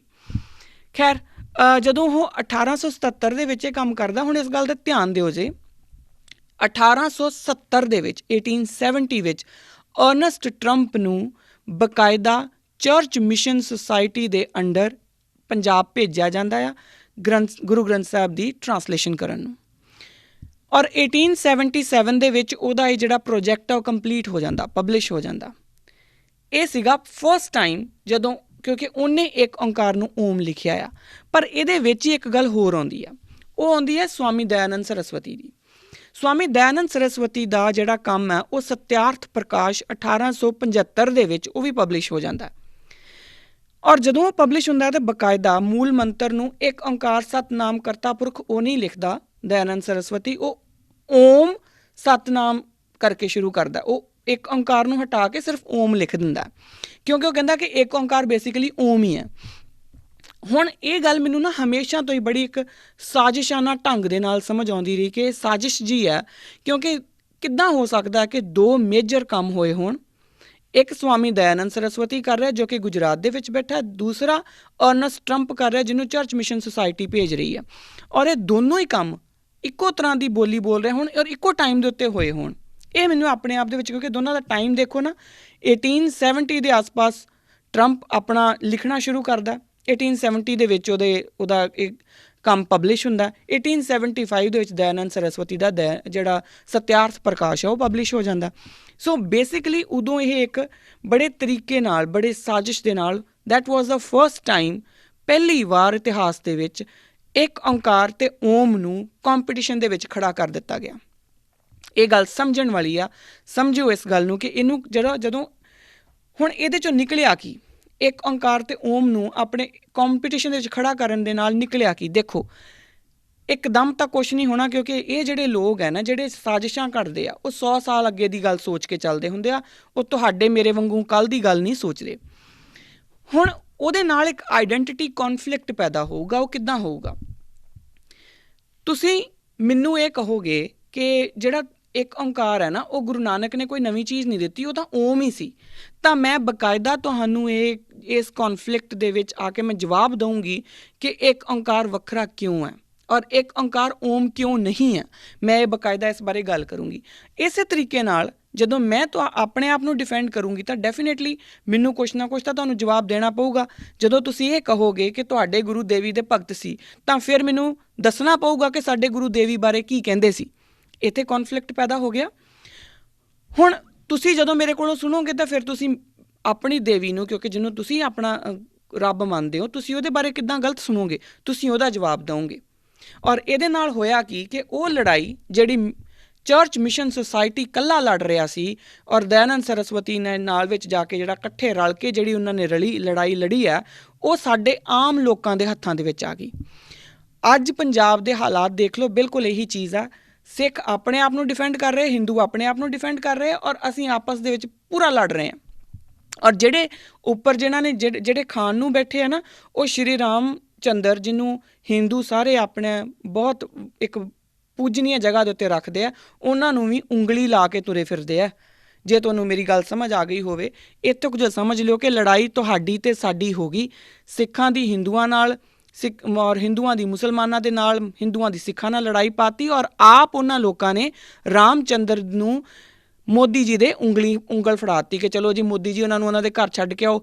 ਮੋਦੀ ਦੀ ਇੰਨੀ ਹਿੰਮਤ ਹੋਣੀ ਸੀ ਕਿ ਉਹ ਜਾਂ ਉਹ ਕਿਸੇ ਦੀ ਵੀ, ਮੋਦੀ ਛੱਡ ਦਿਓ, ਪ੍ਰਾਈਮ ਮਿਨਿਸਟਰ ਛੱਡ ਦਿਓ, ਕਿਸੇ ਦੀ ਵੀ ਇੰਨੀ ਕੁ ਹਿੰਮਤ ਹੈਗੀ ਆ ਕਿ ਉਹ ਜਿਹਨੂੰ ਤੁਸੀਂ ਗੁਰੂ ਸਮਝਦੇ ਹੋ, ਜਿਹਨੂੰ ਤੁਸੀਂ ਰੱਬ ਸਮਝਦੇ ਹੋ, ਕਿਆ ਉਹ ਉਹਨੂੰ ਉਂਗਲ ਲਾ ਕੇ ਉਹਦੇ ਮੰਦਰ ਛੱਡ ਕੇ ਆ ਸਕਦਾ? ਕਿ ਸ਼੍ਰੀ ਰਾਮ ਨੇ ਮੋਦੀ ਜੀ ਨੂੰ ਕੁਰਸੀ 'ਤੇ ਬਿਠਾਉਣਾ ਸੀਗਾ? ਸੋ ਇੰਨੀ ਕੁ ਗੱਲ ਸਮਝਣ ਦੀ ਗੱਲ ਹੈ ਕਿ ਇਹ ਆਈਡੈਂਟੀਟੀ ਕੌਨਫਲਿਕਟ ਪਾ ਦਿੱਤੇ ਜਾਂਦੇ ਆ। ਆਈਡੈਂਟੀਟੀ ਕੌਨਫਲਿਕਟ ਪੈਣ ਦੇ ਨਾਲ ਆਮ ਲੋਕ ਲੜਨਾ ਸ਼ੁਰੂ ਕਰ ਦਿੰਦੇ ਆ ਔਰ ਜਿਹੜੇ ਉੱਪਰ ਕੁਰਸੀਆਂ 'ਤੇ ਬੈਠੇ ਹੁੰਦੇ ਆ ਨਾ, ਉਹਨਾਂ ਨੂੰ ਆਪਣਾ ਰਾਜ ਕਰਨਾ ਹੋਰ ਸੌਖਾ ਹੋ ਜਾਂਦਾ। ਖੈਰ, ਹੁਣ ਆਪਾਂ ਜਦੋਂ ਇਸ ਤੋਂ ਅੱਗੇ ਚੱਲਾਂਗੇ ਨਾ, ਮੈਂ ਇਹਦੇ ਵਿੱਚ ਹੀ ਜਦੋਂ ਸਿਰਫ ਇਹ ਨਹੀਂ ਹੋਇਆ ਕਿ ਉਹਨਾਂ ਨੇ ਇੱਕ ਓਂਕਾਰ ਨੂੰ ਓਮ ਬਣਾ ਲਿਆ। ਦੇਖੋ ਧਿਆਨ ਨਾਲ ਇਸ ਚੀਜ਼ ਨੂੰ ਸਮਝਿਓ। ਅਰਨਸਟ ਟਰੰਪ ਜਿਹੜਾ ਹੈ ਉਹ ਸਿਰਫ ਸਾਡੀ ਇੱਕ ਗੁਰੂ ਗ੍ਰੰਥ ਸਾਹਿਬ ਦੀ ਟਰਾਂਸਲੇਸ਼ਨ ਨਹੀਂ ਕਰ ਰਿਹਾ, ਉਸ ਟਾਈਮ ਦੇ ਉੱਤੇ ਹੋਰ ਲੋਕ ਹੋਰ ਚੀਜ਼ਾਂ ਦੀ ਵੀ ਟਰਾਂਸਲੇਸ਼ਨ ਕਰ ਰਹੇ ਸੀ। ਔਰ ਬਕਾਇਦਾ ਹਿੰਦੂ ਦੇਵੀ ਦੇਵਤਿਆਂ ਨੂੰ ਗਾਲਾਂ ਕੱਢਣ ਦਾ ਰਿਵਾਜ਼ ਜਿਹੜਾ ਹੈ ਨਾ, ਉਹ ਗੋਰਿਆਂ ਤੋਂ ਸ਼ੁਰੂ ਹੁੰਦਾ। ਬਕਾਇਦਾ ਜਦੋਂ ਤੋਂ ਇਹ ਜਿਹੜੀ ਹਿੰਦੂ ਦੇਵੀ ਦੇਵਤਿਆਂ ਦੇ ਬਾਰੇ ਜੋ ਨੈਗੇਟਿਵ ਬੋਲਣਾ ਸ਼ੁਰੂ ਕੀਤਾ ਜਾਂਦਾ ਔਰ ਉਹ ਬਕਾਇਦਾ ਅੰਗਰੇਜ਼ ਸ਼ੁਰੂ ਕਰਦੇ ਆ। ਹੁਣ ਦਇਆਨੰਦ ਸਰਸਵਤੀ ਹੁਣੀ ਆ ਕੇ ਕੀ ਕਰਦੇ ਆ ਬੈਟਰ ਕੰਮ ਕਿ ਉਹ ਸਿੱਖਾਂ ਨੂੰ ਵੀ ਆਪਣੇ ਦੇ ਵਿੱਚ ਰਲਾਉਣ ਦੇ ਚੱਕਰ ਦੇ ਵਿੱਚ ਇੱਕ ਓਂਕਾਰ ਨੂੰ ਓਮ ਬਣਾ ਦਿੰਦੇ ਔਰ ਬਕਾਇਦਾ ਮੇਰੇ ਕੋਲ ਦਾ ਕੋਈ ਪ੍ਰੂਫ ਨਹੀਂ ਕਿ ਦਇਆਨੰਦ ਸਰਸਵਤੀ ਔਰ ਅਰਨਸਟ ਟਰੰਪ ਦੀ ਆਪਸ 'ਚ ਗੱਲ ਹੋਈ ਹੋਊਗੀ, ਬਟ ਮੈਨੂੰ ਯਕੀਨ ਆ ਜੋ ਮੈਂ ਕੰਟੈਕਸਟ ਦੇਖਦੀ ਹਾਂ ਕਿ ਇਹਨਾਂ ਨੇ ਆਪਸ ਦੇ ਵਿੱਚ ਗੱਲ ਕਰਕੇ ਹੀ ਇਹ ਕੰਮ ਕੀਤਾ ਹੋਊਗਾ, ਕਿਉਂਕਿ ਅਰਨਸਟ ਟਰੰਪ ਇਹ ਕਹਿੰਦਾ ਕਿ ਜਦੋਂ ਮੈਂ ਦਰਬਾਰ ਸਾਹਿਬ ਜਾ ਕੇ ਗ੍ਰੰਥੀ ਸਿੰਘਾਂ ਨੂੰ ਮਿਲਿਆ ਜਾਂ ਸਿੱਖਾਂ ਨੂੰ ਮਿਲਿਆ ਤਾਂ ਉਹਨਾਂ ਨੂੰ ਆਪਣੀ ਬਾਣੀ ਦਾ ਗਿਆਨ ਨਹੀਂ ਸੀ। ਕੁਆਇਟ ਪੋਸੀਬਲ ਜੇ ਉਹਨਾਂ ਨੂੰ ਗਿਆਨ ਨਹੀਂ ਸੀ ਫਿਰ ਉਹਨਾਂ ਨੇ ਉਹ ਜਿਹੜਾ ਜੋ ਕੁਛ ਵੀ ਸਮਝਿਆ ਉਹ ਕਿੱਥੋਂ ਸਮਝਿਆ ਔਰ ਉਹਨਾਂ ਦੀ ਜਿਹੜੀ ਲਾਈਨ ਆਫ ਥਾਟ ਆ ਉਹ ਕਿੱਥੋਂ ਆਈ। ਤਾਂ ਮੈਨੂੰ ਇਹ ਲੱਗਦਾ, ਮੈਂ ਇਹ ਮੰਨਦੀ ਹਾਂ ਕਿ ਬਕਾਇਦਾ ਉਹ ਦਇਆਨੰਦ ਸਰਸਵਤੀ ਦੇ ਨਾਲ ਕਿਤੇ ਨਾ ਕਿਤੇ ਕੋਈ ਨਾ ਕੋਈ ਰਾਬਤਾ ਜ਼ਰੂਰ ਕਾਇਮ ਹੋਇਆ ਹੋਊਗਾ। ਇਸੇ ਤਰੀਕੇ ਨਾਲ ਆਪਾਂ ਅੱਗੇ ਆਉਂਦੇ ਜਾਈਏ ਜਿਹੜੇ ਇਹਨਾਂ ਆਈਡੈਂਟੀਟੀ ਕੌਨਫਲਿਕਟਸ ਦੇ ਵਿੱਚੋਂ। ਹੁਣ ਸਾਨੂੰ ਇਹ ਸਮਝਣਾ ਬੜਾ ਜ਼ਰੂਰੀ ਆ ਕਿ ਜਿਹੜੇ ਲੋਕ ਸਾਡੀ ਟਰਾਂਸਲੇਸ਼ਨ ਕਰ ਰਹੇ ਸੀ, ਚਾਹੇ ਉਹ ਸਿੱਖਾਂ ਦੀ ਕਰ ਰਹੇ ਸੀ ਚਾਹੇ ਹਿੰਦੂਆਂ ਦੀ ਕਰ ਰਹੇ ਸੀ, ਉਹ ਕੌਣ ਸੀ। ਤਾਂ ਮੈਂ ਹਿੰਦੂਆਂ ਦੀ ਤਾਂ ਇੱਥੇ ਗੱਲ ਛੱਡ ਦਿੰਦੀ ਹਾਂ ਕਿਉਂਕਿ ਉਹਨਾਂ ਦਾ ਮੈਟਰ ਆ, ਪਰ ਆਪਾਂ ਜਦੋਂ ਸਿੱਖਾਂ ਦੀ ਗੱਲ ਕਰਦੇ ਹਾਂ, ਅਰਨਸਟ ਟਰੰਪ ਸੀ ਕੌਣ? ਅਰਨਸਟ ਟਰੰਪ ਜਰਮਨ ਮਿਸ਼ਨਰੀ ਸੀ, ਹੈ ਨਾ। ਔਰ ਮਿਸ਼ਨਰੀਜ਼ ਦਾ ਚਰਚ ਮਿਸ਼ਨ ਦਾ ਕੰਮ ਹੀ ਇਹ ਸੀ ਕਿ ਉੱਥੋਂ ਦੇ ਲੋਕਾਂ ਦੀ ਇੰਡੀਜਨਸ ਭਾਸ਼ਾ, ਉਹਨਾਂ ਦਾ ਇੰਡੀਜਨਸ ਲਿਟਰੇਚਰ ਉਹਨੂੰ ਸਮਝ ਕੇ ਟਰਾਂਸਲੇਟ ਕੀਤਾ ਜਾਵੇ ਔਰ ਉਸ ਤੋਂ ਬਾਅਦ ਕਿਉਂਕਿ ਪਹਿਲਾਂ ਉਹ ਸਮਝਣਗੇ ਕਿ ਤੁਸੀਂ ਮੰਨਦੇ ਕਿਹਨੂੰ ਹੋ ਫਿਰ ਹੀ ਤਾਂ ਉਹਦੇ 'ਤੇ ਵਾਰ ਕਰਨਗੇ ਨਾ। ਉਹਨਾਂ ਨੇ ਬਕਾਇਦਾ ਉਹਨੂੰ ਸਮਝਿਆ, ਟਰਾਂਸਲੇਟ ਕੀਤਾ, ਫਿਰ ਉਹਦੇ ਉੱਤੇ ਵਾਰ ਕੀਤਾ ਔਰ ਤੁਹਾਨੂੰ ਔਰ ਸਾਨੂੰ ਆਪਸ ਦੇ ਵਿੱਚ ਲੜਾਉਣਾ ਸ਼ੁਰੂ ਕਰ ਦਿੱਤਾ। ਅਗਲੀ ਗੱਲ ਜਿਹੜੀ ਹੈ ਉਹ ਹੈ ਦਇਆਨੰਦ ਸਰਸਵਤੀ ਦੀ। ਹੁਣ ਦਇਆਨੰਦ ਸਰਸਵਤੀ ਕੌਣ ਹੈ? ਦਇਆਨੰਦ ਸਰਸਵਤੀ ਗੁਜਰਾਤ ਦੇ ਵਿੱਚ ਬੈਠਾ ਹੈ ਔਰ ਉਹ ਇੱਕ ਵੈਦਿਕ ਸਕਾਲਰ ਹੈ। ਦੋਵਾਂ ਦੇ ਵਿੱਚ ਖਾਸ ਔਰ ਜਿਹੜਾ ਇੱਕ ਚੀਜ਼ ਮਿਲਦੀ ਹੈ ਉਹ ਇਹ ਹੈ ਕਿ ਦਇਆਨੰਦ ਸਰਸਵਤੀ ਵੀ ਸਾਰਿਆਂ ਨੂੰ ਹਿੰਦੂ ਬਣਾਉਣਾ ਚਾਹੁੰਦਾ ਸੀ ਔਰ ਮਿਸ਼ਨਰੀ ਸੁਸਾਇਟੀਜ਼ ਵੀ ਸਾਰਿਆਂ ਨੂੰ ਕ੍ਰਿਸਚਨ ਬਣਾਉਣਾ ਚਾਹੁੰਦੀਆਂ ਸੀ ਔਰ ਇਹਦੇ ਵਿੱਚੋਂ ਹੀ ਅਰਨਸਟ ਟਰੰਪ ਨਿਕਲ ਕੇ ਆਉਂਦਾ। ਸੋ ਬੇਸਿਕਲੀ ਜਦੋਂ ਅਗਰ ਮੈਂ ਤੁਹਾਨੂੰ ਆਪਣੇ ਵਰਗਾ ਬਣਾਉਣਾ ਚਾਹੁੰਦੀ ਹਾਂ ਨਾ ਤਾਂ ਮੈਨੂੰ ਪਹਿਲਾਂ ਤੁਹਾਡੀ ਆਈਡੈਂਟੀਟੀ ਨੂੰ ਖ਼ਤਮ ਕਰਨਾ ਪਊਗਾ। ਮੈਨੂੰ ਇਹ ਕਹਿਣਾ ਪਊਗਾ ਕਿ ਤੁਹਾਡੀ ਆਈਡੈਂਟੀਟੀ ਕੁਛ ਨਹੀਂ, ਜਿਹਨੂੰ ਤੁਸੀਂ ਮੰਨ ਰਹੇ ਹੋ ਕੁਛ ਨਹੀਂ, ਉਹ ਕੁਛ ਹੈ ਹੀ ਨਹੀਂ, ਫਿਰ ਹੀ ਮੈਂ ਤੁਹਾਨੂੰ ਆਪਣੇ ਵਰਗਾ ਬਣਾਉਂਗੀ, ਹੈ ਨਾ। ਤਾਂ ਉਹ ਇਹਨਾਂ ਨੇ ਇੱਥੇ ਸਾਰਾ ਕੰਮ ਜਿਹੜਾ ਹੋ ਰਿਹਾ ਹੈ ਬੜਾ ਸਾਜ਼ਿਸ਼ਾਨਾ ਤਰੀਕੇ ਦੇ ਨਾਲ ਹੋਇਆ। ਉਸ ਤੋਂ ਅਗਲੀ ਗੱਲ ਆ ਜਾਓ ਜਿਹੜਾ ਇੱਕ ਬੜੀ ਇੰਪੋਰਟੈਂਟ ਗੱਲ ਆ, ਟੋਨੀ ਬਲੈਂਟਨ ਦੀ ਇੱਕ ਕਿਤਾਬ ਹੈ ਬਿਟਵੀਨ ਕਲੋਨਲਿਜ਼ਮ ਐਂਡ ਡਾਇਸਪੋਰਾ, ਉਹਦੇ ਪੇਜ ਨੰਬਰ 52 ਤੋਂ 54 ਤੱਕ। ਹੁਣ ਜਿਹੜਾ ਅਰਨਸਟ ਟਰੰਪ ਆ ਉਹ ਇਹ ਗੱਲ ਕਹਿੰਦਾ ਕਿ ਸਿੱਖਾਂ ਨੂੰ ਤਾਂ ਪਤਾ ਹੀ ਕੁਛ ਨਹੀਂ ਸੀ, ਗੁਰੂ ਗ੍ਰੰਥ ਸਾਹਿਬ ਦੇ ਵਿੱਚ ਤਾਂ ਕਹਿੰਦਾ ਟਰਾਂਸਲੇਟ ਕਰਨ ਵਾਲੀ ਕੋਈ ਗੱਲ ਹੀ ਨਹੀਂ ਹੈਗੀ। ਤਾਂ ਟੋਨੀ ਬਲੈਂਟਾਈਨ ਇਹਦੇ ਵਿੱਚ ਇੱਕ ਗੱਲ ਬੜੀ ਇੰਪੋਰਟੈਂਟ ਜਿਹੜੀ ਉਹ ਦੱਸਦੇ ਆ, ਉਹ ਕਹਿੰਦਾ ਕਿ ਅਰਨਸਟ ਟਰੰਪ ਗੁਰੂ ਗ੍ਰੰਥ ਸਾਹਿਬ ਨੂੰ ਸਮਝ ਨਹੀਂ ਸੀ ਸਕਦਾ ਕਿਉਂਕਿ ਉਹ ਬੰਦਾ ਸੀ ਜਿਹੜਾ ਗੁਰੂ ਗ੍ਰੰਥ ਸਾਹਿਬ ਨੂੰ ਆਪਣੇ ਸਾਹਮਣੇ ਇੱਕ ਕਿਤਾਬ ਵਾਂਗੂ ਫੜ ਕੇ ਅਤੇ ਹੱਥ 'ਚ ਸਿਗਰਟ ਫੜ ਕੇ ਅਤੇ ਉਹ ਟਰਾਂਸਲੇਸ਼ਨ ਕਰ ਰਿਹਾ ਸੀ ਔਰ ਜਿਨ੍ਹਾਂ ਨਾਲ ਉਹ ਗੱਲ ਕਰ ਰਿਹਾ ਸੀ, ਜਿਨ੍ਹਾਂ ਸਿੱਖਾਂ ਨਾਲ ਉਹ ਗੱਲ ਕਰ ਰਿਹਾ ਸੀ, ਉਹ ਉਸ ਨੂੰ ਆਪਣਾ ਗੁਰੂ ਮੰਨਦੇ ਆ। ਉਹਨਾਂ ਦਾ ਸਾਰਾ ਕੁਛ ਹੀ ਗੁਰੂ ਗ੍ਰੰਥ ਸਾਹਿਬ ਦੇ ਵਿੱਚ ਮੈਨੀਫੈਸਟਡ ਆ। ਦੋ ਅਲੱਗ-ਅਲੱਗ ਲੈਵਲ ਦੇ ਉੱਤੇ ਲੋਕ ਗੱਲ ਕਰ ਰਹੇ ਸੀ, ਦੋਵਾਂ ਦੀ ਇੱਕ ਸਿਮਿਲਰ ਲੈਵਲ ਨਹੀਂ ਸੀਗਾ। ਇੱਕ ਬੰਦੇ ਦਾ ਲੈਵਲ ਕੁਛ ਸੀ, ਇੱਕ ਬੰਦੇ ਦਾ ਲੈਵਲ ਕੁਛ ਹੋਰ ਸੀ, ਉਹ ਦੋਨੋਂ ਦੀ ਸਮਝ ਬਣ ਹੀ ਨਹੀਂ ਸੀ ਸਕਦੀ। ਪਰ ਟ੍ਰੈਜਡੀ ਕਿੱਥੇ ਹੁੰਦੀ ਹੈ ਨਾ, ਟ੍ਰੈਜਡੀ ਹੁੰਦੀ ਹੈ ਕਿ ਟੋਨੀ ਬਲੈਂਟਾਈਨ ਵਰਗੇ ਲੋਕ ਤਾਂ ਇਹ ਗੱਲ ਸਮਝ ਗਏ, ਜਿਹੜੇ ਸਾਡੇ ਆਪਣੇ ਸਕਾਲਰਸ ਨੇ ਉਹ ਇਸ ਗੱਲ ਨੂੰ ਸਮਝ ਨਹੀਂ ਸਕੇ ਔਰ ਉਹਨਾਂ ਨੇ ਬਕਾਇਦਾ ਅਰਨਸਟ ਟਰੰਪ ਨੂੰ ਜਿਹੜਾ ਉਹਦੀਆਂ ਜੋ ਵੀ ਉਹਨੇ ਲਿਖਿਆ ਉਹਨੂੰ ਬਕਾਇਦਾ ਇੱਕ ਰੈਫਰੈਂਸ ਪੁਆਇੰਟ ਬਣਾ ਲਿਆ। ਉਸ ਤੋਂ ਬਾਅਦ ਆਪਾਂ ਆ ਜਾਈਏ ਅਤੇ ਇਸੇ ਲਾਈਨ ਦੇ ਵਿੱਚ ਚੱਲਦਿਆਂ ਇੱਕ ਬਹੁਤ ਵੱਡਾ ਨਾਮ ਹੋਰ ਆਉਂਦਾ ਆ, ਉਹ ਆਉਂਦਾ WH ਮੈਕਲੌਡ ਦਾ। ਹੁਣ ਪਹਿਲਾਂ ਇਹ ਸਮਝ ਲਈਏ ਕਿਉਂਕਿ ਉਹਨੇ ਵੀ ਇੱਕ ਓਂਕਾਰ ਨੂੰ ਓਮ ਹੀ ਕਿਹਾ ਆ। ਹੁਣ ਪਹਿਲਾਂ ਇਹ ਸਮਝ ਲਈਏ ਕਿ WH ਮੈਕਲੌਡ ਹੈ ਕੌਣ? ਪ੍ਰੈਸਬਿਟੀਰੀਅਨ ਚਰਚ ਮਿਸ਼ਨ ਦੀ ਜੇ ਤੁਸੀਂ ਇਤਿਹਾਸ ਖੋਜੋਗੇ ਨਾ ਤਾਂ ਤੁਹਾਨੂੰ ਸਮਝ ਲੱਗ ਜੂਗੀ ਕਿ ਪ੍ਰੈਸਬਿਟੀਰੀਅਨਸ ਨੇ ਆਪਣੇ ਜਿਹੜੇ ਮਿਸ਼ਨਰੀਜ਼ ਹੈ ਉਹ ਅਫਰੀਕਾ ਦੇ ਵਿੱਚ ਵੀ ਭੇਜੇ, ਚਾਈਨਾ ਦੇ ਵਿੱਚ ਵੀ ਭੇਜੇ, ਜਿੱਥੇ ਵੀ ਉਹ ਭੇਜ ਸਕਦੇ ਸੀ ਉਹਨਾਂ ਨੇ ਭੇਜੇ ਔਰ ਇੰਡੀਆ ਦੇ ਵਿੱਚ ਵੀ ਬਕਾਇਦਾ ਭੇਜੇ। WH ਮੈਕਲੌਡ ਜਿਹੜਾ ਹੈ ਉਹ 1950 ਦੇ ਵਿੱਚ ਪਹਿਲਾਂ ਪ੍ਰੈਸਬਿਟੀਰੀਅਨ ਚਰਚ ਮਿਸ਼ਨ ਸੁਸਾਇਟੀ ਨੂੰ ਜੁਆਇਨ ਕਰਦਾ ਆ। ਉਸ ਤੋਂ ਬਾਅਦ 1950 ਦੇ ਵਿੱਚ ਉਹ ਪੰਜਾਬ ਆਉਂਦਾ ਆ ਔਰ ਬਕਾਇਦਾ ਪ੍ਰੈਸਬਿਟੀਰੀਅਨ ਮਿਸ਼ਨ ਜਿਹੜੀ ਸੁਸਾਇਟੀ ਆ ਉਹ ਉਹਨੂੰ ਭੇਜਦੀ ਆ, ਚਰਚ ਉਹ ਉਹਨੂੰ ਭੇਜਦੀ ਆ। ਹੁਣ ਜਦੋਂ ਕੋਈ ਇੱਕ ਪਰਟੀਕੂਲਰ ਮਿਸ਼ਨਰੀ ਦੇ ਨਾਲ ਲੱਗ ਕੇ ਤੁਸੀਂ ਇੱਕ ਕੰਮ ਕਰਨ ਆ ਰਹੇ ਹੋ ਅਤੇ ਤੁਸੀਂ ਉਹਦੀ ਟਰਾਂਸਲੇਸ਼ਨ ਕਰੋਗੇ ਜਾਂ ਕੁਛ ਵੀ ਕਰੋਗੇ, ਡੈਫੀਨੇਟਲੀ ਤੁਸੀਂ ਬਾਇਸਡ ਹੋਵੋਗੇ। ਹੁਣ ਇੱਥੇ ਮੈਕਲੋਡ ਸਾਹਿਬ ਇਹ ਕਹਿੰਦੇ ਆ ਕਿ ਮੈਂ ਬਾਇਸਡ ਨਹੀਂ ਹੈਗਾ, ਮੈਂ ਐਥੀਸਟ ਹਾਂ, ਯਾਨੀ ਕਿ ਮੈਂ ਕਿਸੇ ਰੱਬ ਨੂੰ ਨਹੀਂ ਮੰਨਦਾ ਜਾਂ ਮੈਂ ਰੱਬ ਦੀ ਹੋਣ ਦੀ ਖੋਜ ਵਿੱਚ ਹਾਂ। ਪਰ ਜੇ ਤੁਸੀਂ ਕਿਸੇ ਹੁਣ ਜਾਂ ਤਾਂ ਤੁਸੀਂ ਕਿਸੇ ਖੋਜ ਵਿੱਚ ਹੋਵੋਗੇ ਤਾਂ ਤੁਸੀਂ ਫਿਰ ਕਿਸੇ ਜਥੇਬੰਦੀ ਦੇ ਨਾਲ ਨਹੀਂ ਹੋਵੋਗੇ। ਜੇ ਮੈਂ ਇਹ ਕਹਿੰਦੀ ਹਾਂ ਕਿ ਮੈਂ ਦਮਦਮੀ ਟਕਸਾਲ ਦੇ ਨਾਲ ਹਾਂ, ਅਤੇ ਇਹਦਾ ਮਤਲਬ ਹੈ ਕਿ ਮੇਰੀ ਫਿਲੋਸਫੀ ਦਮਦਮੀ ਟਕਸਾਲ ਦੇ ਨਾਲ ਮਿਲਣੀ ਚਾਹੀਦੀ ਹੈ ਨਾ। ਅਤੇ ਇੱਕ ਪਾਸੇ ਮੈਂ ਕਹਾਂ ਕਿ ਮੈਂ ਦਮਦਮੀ ਟਕਸਾਲ ਦੇ ਨਾਲ ਵੀ ਹੈਗੀ ਹਾਂ, ਪਰ ਉਂਝ ਮੈਂ ਰੱਬ ਨੂੰ ਨਹੀਂ ਮੰਨਦੀ, ਇਹ ਹੋ ਸਕਦਾ? ਜੇ ਮੈਂ ਰੱਬ ਨੂੰ ਨਹੀਂ ਮੰਨਦੀ ਫਿਰ ਮੈਂ ਕਮਿਊਨਿਸਟ ਹੋਊਂਗੀ। ਸੋ ਇਹ ਦੋ ਅਲੱਗ-ਅਲੱਗ ਗੱਲਾਂ ਨੂੰ ਤੁਹਾਨੂੰ ਇੱਕ ਕਨਫਿਊਜ਼ ਕਰਨ ਦੇ ਲਈ ਮੈਕਲੋਡ ਸਾਹਿਬ ਕਹਿੰਦੇ ਨੇ ਕਿ ਮੈਂ ਜਿਹੜਾ ਆ ਮੈਂ ਬਾਇਸਡ ਨਹੀਂ ਹੈਗਾ, ਕਿਉਂਕਿ ਮੈਂ ਕ੍ਰਿਸਚੀਅਨ ਨਹੀਂ ਹੈਗਾ, ਮੈਂ ਤਾਂ ਐਥੀਸਟ ਹਾਂ। ਔਰ ਲੱਗੇ ਹੋਏ ਆ ਉਹ ਪ੍ਰੈਸਬੀਟੀਰੀਅਨ ਚਰਚ ਮਿਸ਼ਨ ਦੇ ਨਾਲ। ਬਕਾਇਦਾ ਪ੍ਰੈਸਬੀਟੀਰੀਅਨ ਚਰਚ ਮਿਸ਼ਨ ਹੀ ਉਹਨਾਂ ਨੂੰ ਫੰਡ ਕਰਕੇ 1950 ਦੇ ਵਿੱਚ ਪੰਜਾਬ ਭੇਜਦਾ ਹੈ। ਔਰ ਉਸ ਤੋਂ ਬਾਅਦ ਜੋ ਕੁਛ ਵੀ ਉਹਨਾਂ ਨੇ ਲਿਖਿਆ, ਜੋ ਵੀ ਉਹ ਆਪਣੀ ਇੱਕ ਥੋਟ ਪ੍ਰੋਸੈਸ ਦੇ ਵਿੱਚੋਂ ਜੋ ਵੀ ਇੰਟਰਪ੍ਰੀਟੇਸ਼ਨਸ ਕੀਤੀਆਂ, ਉਹ ਸਾਨੂੰ ਤਕਰੀਬਨ ਸਾਰਿਆਂ ਨੂੰ ਪਤਾ ਹੀ ਹੈ ਕਿ ਉਹਨਾਂ ਨੇ ਕਿੰਨਾ ਕੁ ਬਾਇਸਡ ਕੰਮ ਜਿਹੜਾ ਉਹ ਕੀਤਾ ਆ। ਖੈਰ, ਮੇਰੀ ਜਿਹੜੀ ਤੁਹਾਡੇ ਸਾਰਿਆਂ ਨਾਲ ਇੱਕ ਗੱਲਬਾਤ ਦਾ ਕਾਰਨ ਕੀ ਆ ਕਿ ਜਦੋਂ ਵੀ ਕੋਈ ਕੰਮ ਪੜ੍ਹਨਾ ਸ਼ੁਰੂ ਕਰੋ ਨਾ, ਤਾਂ ਉਹਦੀ ਕੰਟੈਕਸਟ ਜ਼ਰੂਰ ਦੇਖ ਲਿਆ ਕਰੋ। ਅਰਨਸਟ ਟਰੰਪ ਜਦੋਂ ਇਹ ਟਰਾਂਸਲੇਸ਼ਨ ਕਰ ਰਿਹਾ ਤਾਂ ਉਹ ਵੀ ਚਰਚ ਮਿਸ਼ਨ ਸੁਸਾਇਟੀ ਨੇ ਭੇਜਿਆ ਹੋਇਆ। WH ਮੈਕਲੋਡ ਜਦੋਂ ਕੰਮ ਕਰ ਰਿਹਾ ਤਾਂ ਉਹ ਵੀ ਪ੍ਰੈਸਬੀਟੀਰੀਅਨ ਚਰਚ ਮਿਸ਼ਨ ਸੁਸਾਇਟੀ ਨੇ ਭੇਜਿਆ ਹੋਇਆ। ਔਰ ਦੋਨਾਂ ਦਾ ਹੀ ਕੰਮ ਕੀ ਆ, ਜਿਹੜੀਆਂ ਚਰਚ ਮਿਸ਼ਨ ਸੁਸਾਇਟੀਜ਼ ਆ, ਬੇਸਿਕਲੀ ਕਨਵਰਜਨਸ। ਔਰ ਕਨਵਰਜਨ ਤਾਂ ਹੋਊਗੀ ਜੇ ਉਹ ਤੁਹਾਡੇ ਸਿਧਾਂਤਾਂ ਨੂੰ ਖੋਖਲਾ ਦੱਸਣਗੇ, ਤੇ ਕਿਉਂਕਿ ਜਦੋਂ ਉਹ ਦੱਸਣਗੇ ਕਿ ਤੁਹਾਡੇ ਸਿਧਾਂਤ ਗਲਤ ਹੈ, ਤੁਹਾਡੇ ਸਿਧਾਂਤਾਂ ਵਿੱਚ ਤਾਂ ਕੁਛ ਹੈ ਹੀ ਨਹੀਂ, ਫਿਰ ਹੀ ਤਾਂ ਤੁਸੀਂ ਉਹਨਾਂ ਦੀ ਗੱਲ ਸੁਣੋਗੇ ਨਾ। ਕਿਉਂਕਿ ਫਿਲਹਾਲ ਤਾਂ ਤੁਹਾਡੇ ਆਪਣੇ ਅੰਦਰ ਹੀ ਦਿਲ ਦੇ ਵਿੱਚ ਇਹ ਹੈ ਕਿ ਜੋ ਸਾਡੇ ਗੁਰੂ ਪਾਤਸ਼ਾਹ ਨੇ ਸਾਨੂੰ ਸਿਖਾਇਆ, that is the foremost thing. ਹੁਣ ਮੈਂ ਮੈਂ ਟਰੰਪ ਦੀ ਗੱਲ ਵੀ ਔਰ ਮੈਂ ਮੈਕਲੋਡ ਨੂੰ ਥੋੜ੍ਹੀ ਜਿਹੀ ਇਸ ਗੱਲ ਨੂੰ ਥੋੜ੍ਹਾ ਜਿਹਾ ਡਿਸਕਾਊਂਟ ਦਿੰਦੀ ਹਾਂ ਕਿ ਚਲੋ, ਕਿਉਂਕਿ ਉਹ ਬਾਹਰ ਦੇ ਲੋਕ ਸੀ, ਪਤਾ ਉਹਨਾਂ ਨੂੰ ਸਾਡੇ ਨਾ ਤਾਂ ਇਤਿਹਾਸ ਦਾ ਪਤਾ ਸੀ, ਨਾ ਸਾਡੇ ਕਲਚਰ ਦਾ ਪਤਾ ਸੀ। ਫਿਰ ਇੱਕ ਬਹੁਤ ਵੱਡੀ ਗੱਲ ਹੁੰਦੀ ਹੈ ਟਰਾਂਸਲੇਸ਼ਨਲ ਫੈਲੇਸੀ। ਟਰਾਂਸਲੇਸ਼ਨ ਜਦੋਂ ਤੁਸੀਂ ਕਰਦੇ ਆ ਨਾ, ਤਾਂ ਤੁਸੀਂ ਅੱਖਰਾਂ ਦੀ ਟਰਾਂਸਲੇਸ਼ਨ ਕਰ ਸਕਦੇ ਆ, ਭਾਵਾਂ ਦੀ ਟਰਾਂਸਲੇਸ਼ਨ ਨਹੀਂ ਹੁੰਦੀ ਹੈ। ਮੈਂ ਪਹਿਲਾਂ ਵੀ ਕਿਹਾ ਆ। ਤੁਸੀਂ ਕਿਸੇ ਨੂੰ ਇਹ ਕਹਿਣਾ ਹੋਵੇ ਧੁਰਕੀ ਬਾਣੀ ਆਈ, ਤੁਸੀਂ ਇਹਦੀ ਟਰਾਂਸਲੇਸ਼ਨ ਕੀ ਕਰੋਗੇ? ਹੁਣ ਇਹ ਤਾਂ ਭਾਵ ਹੈ ਨਾ, ਜਦੋਂ ਇਹਨੂੰ ਅੱਖਰਾਂ ਦੇ ਨਾਲ ਕਰੋਗੇ ਤਾਂ ਕੋਈ ਸੁਣਨ ਵਾਲਾ ਕਹੂਗਾ ਕਿ ਕਿੱਦਾਂ ਹੋ ਸਕਦਾ, ਦੈਟ ਇਜ਼ ਨਾਟ ਪੋਸੀਬਲ। ਪਰ ਜਦੋਂ ਤੁਸੀਂ ਭਾਵ ਨੂੰ ਸਮਝੋਗੇ ਔਰ ਗੁਰੂ ਨਾਨਕ ਨੂੰ ਸਮਝੋਗੇ ਔਰ ਗੁਰੂ ਨਾਨਕ ਪਾਤਸ਼ਾਹ ਦੀ ਬਾਣੀ ਨੂੰ ਸਮਝੋਗੇ, ਫਿਰ ਤੁਹਾਨੂੰ ਪਤਾ ਲੱਗੂਗਾ ਕਿ ਧੁਰ ਕੀ ਬਾਣੀ ਕਿਉਂ ਆਈ। ਔਰ ਬਕਾਇਦਾ ਇੱਕ ਓਂਕਾਰ ਦੇ ਫਲਸਫੇ ਦੇ ਵਿੱਚ ਹੀ ਤੁਹਾਨੂੰ ਪਤਾ ਲੱਗ ਜਾਂਦਾ ਕਿ ਧੁਰ ਕੀ ਬਾਣੀ ਦਾ ਮਤਲਬ ਕੀ ਹੈ। ਇੱਕ ਬਹੁਤ ਵੱਡਾ ਨਾ ਸਟੀਫਨ ਹਾਕਿੰਗ ਦਾ ਇੱਕ ਲਾਈਨ ਵੀ ਹੈਗੀ ਆ, ਉਹ ਮੈਂ ਤੁਹਾਡੇ ਨਾਲ ਕੋਟ ਕਰਦੀ ਹਾਂ। ਅਤੇ ਉਹ ਕਹਿੰਦਾ ਕਿ the greatest enemy of knowledge is not ignorance, it is the illusion of knowledge. ਕਿ ਜ਼ਰੂਰੀ ਨਹੀਂ, ਗਲਤੀ ਇਹ ਨਹੀਂ ਹੈਗੀ ਕਿ ਤੁਹਾਨੂੰ ਨੌਲੇਜ ਨਹੀਂ ਹੈ, ਤੁਹਾਡੀ ਜਿਹੜੀ ਇਗਨੋਰੈਂਸ ਆ ਉਹ ਜਿਹੜੀ ਹੈਗੀ ਆ ਉਹ ਤੁਹਾਡਾ ਦੁਸ਼ਮਣ ਨਹੀਂ ਆ। ਤੁਹਾਡਾ ਦੁਸ਼ਮਣ ਕੀ ਆ ਕਿ ਤੁਹਾਨੂੰ ਭੁਲੇਖਾ ਹੋ ਜਾਏ ਕਿ ਮੈਨੂੰ ਨੌਲੇਜ ਬਹੁਤ ਆ। ਔਰ ਜਿਹੜੇ ਹੁਣ ਅਰਨਸਟ ਟਰੰਪ ਔਰ ਮੈਕਲੋਡ, ਇਹਨਾਂ ਸਾਰਿਆਂ ਨੂੰ ਤਾਂ ਚਲੋ ਮੈਂ ਇਹਨਾਂ ਨੂੰ ਥੋੜ੍ਹਾ ਜਿਹਾ ਵੀ ਕਹਿੰਦੀ ਹਾਂ ਵੀ ਕਲਚਰ ਇਹਨਾਂ ਦਾ ਡਿਫਰੈਂਟ ਸੀਗਾ, ਇਹਨਾਂ ਨੂੰ ਕੁਛ ਪਤਾ ਨਹੀਂ ਸੀ, ਸਾਡੇ ਕਲਚਰ ਬਾਰੇ ਪਤਾ ਨਹੀਂ ਸੀ, ਸਾਡੇ ਗੁਰੂਆਂ ਦੀ ਜਿਹੜੀ ਇੱਕ ਸ਼ਖਸੀਅਤ ਸੀ ਉਹਦੇ ਬਾਰੇ ਪਤਾ ਨਹੀਂ ਸੀ। ਤਾਂ ਇਸ ਕਰਕੇ ਮੈਂ ਇਹਨਾਂ ਨੂੰ ਥੋੜ੍ਹਾ ਜਿਹਾ ਜੇ ਡਿਸਕਾਊਂਟ ਦੇ ਵੀ ਦੇਵਾਂ, ਹੈਰਾਨੀ ਹੁੰਦੀ ਆ ਉਹਨਾਂ ਸਕਾਲਰਸ ਦੇ ਉੱਤੇ ਜਿਹੜੇ ਅੱਜ ਵੀ ਮੈਕਲੋਡ ਨੂੰ ਕੋਟ ਕਰ ਰਹੇ ਆ।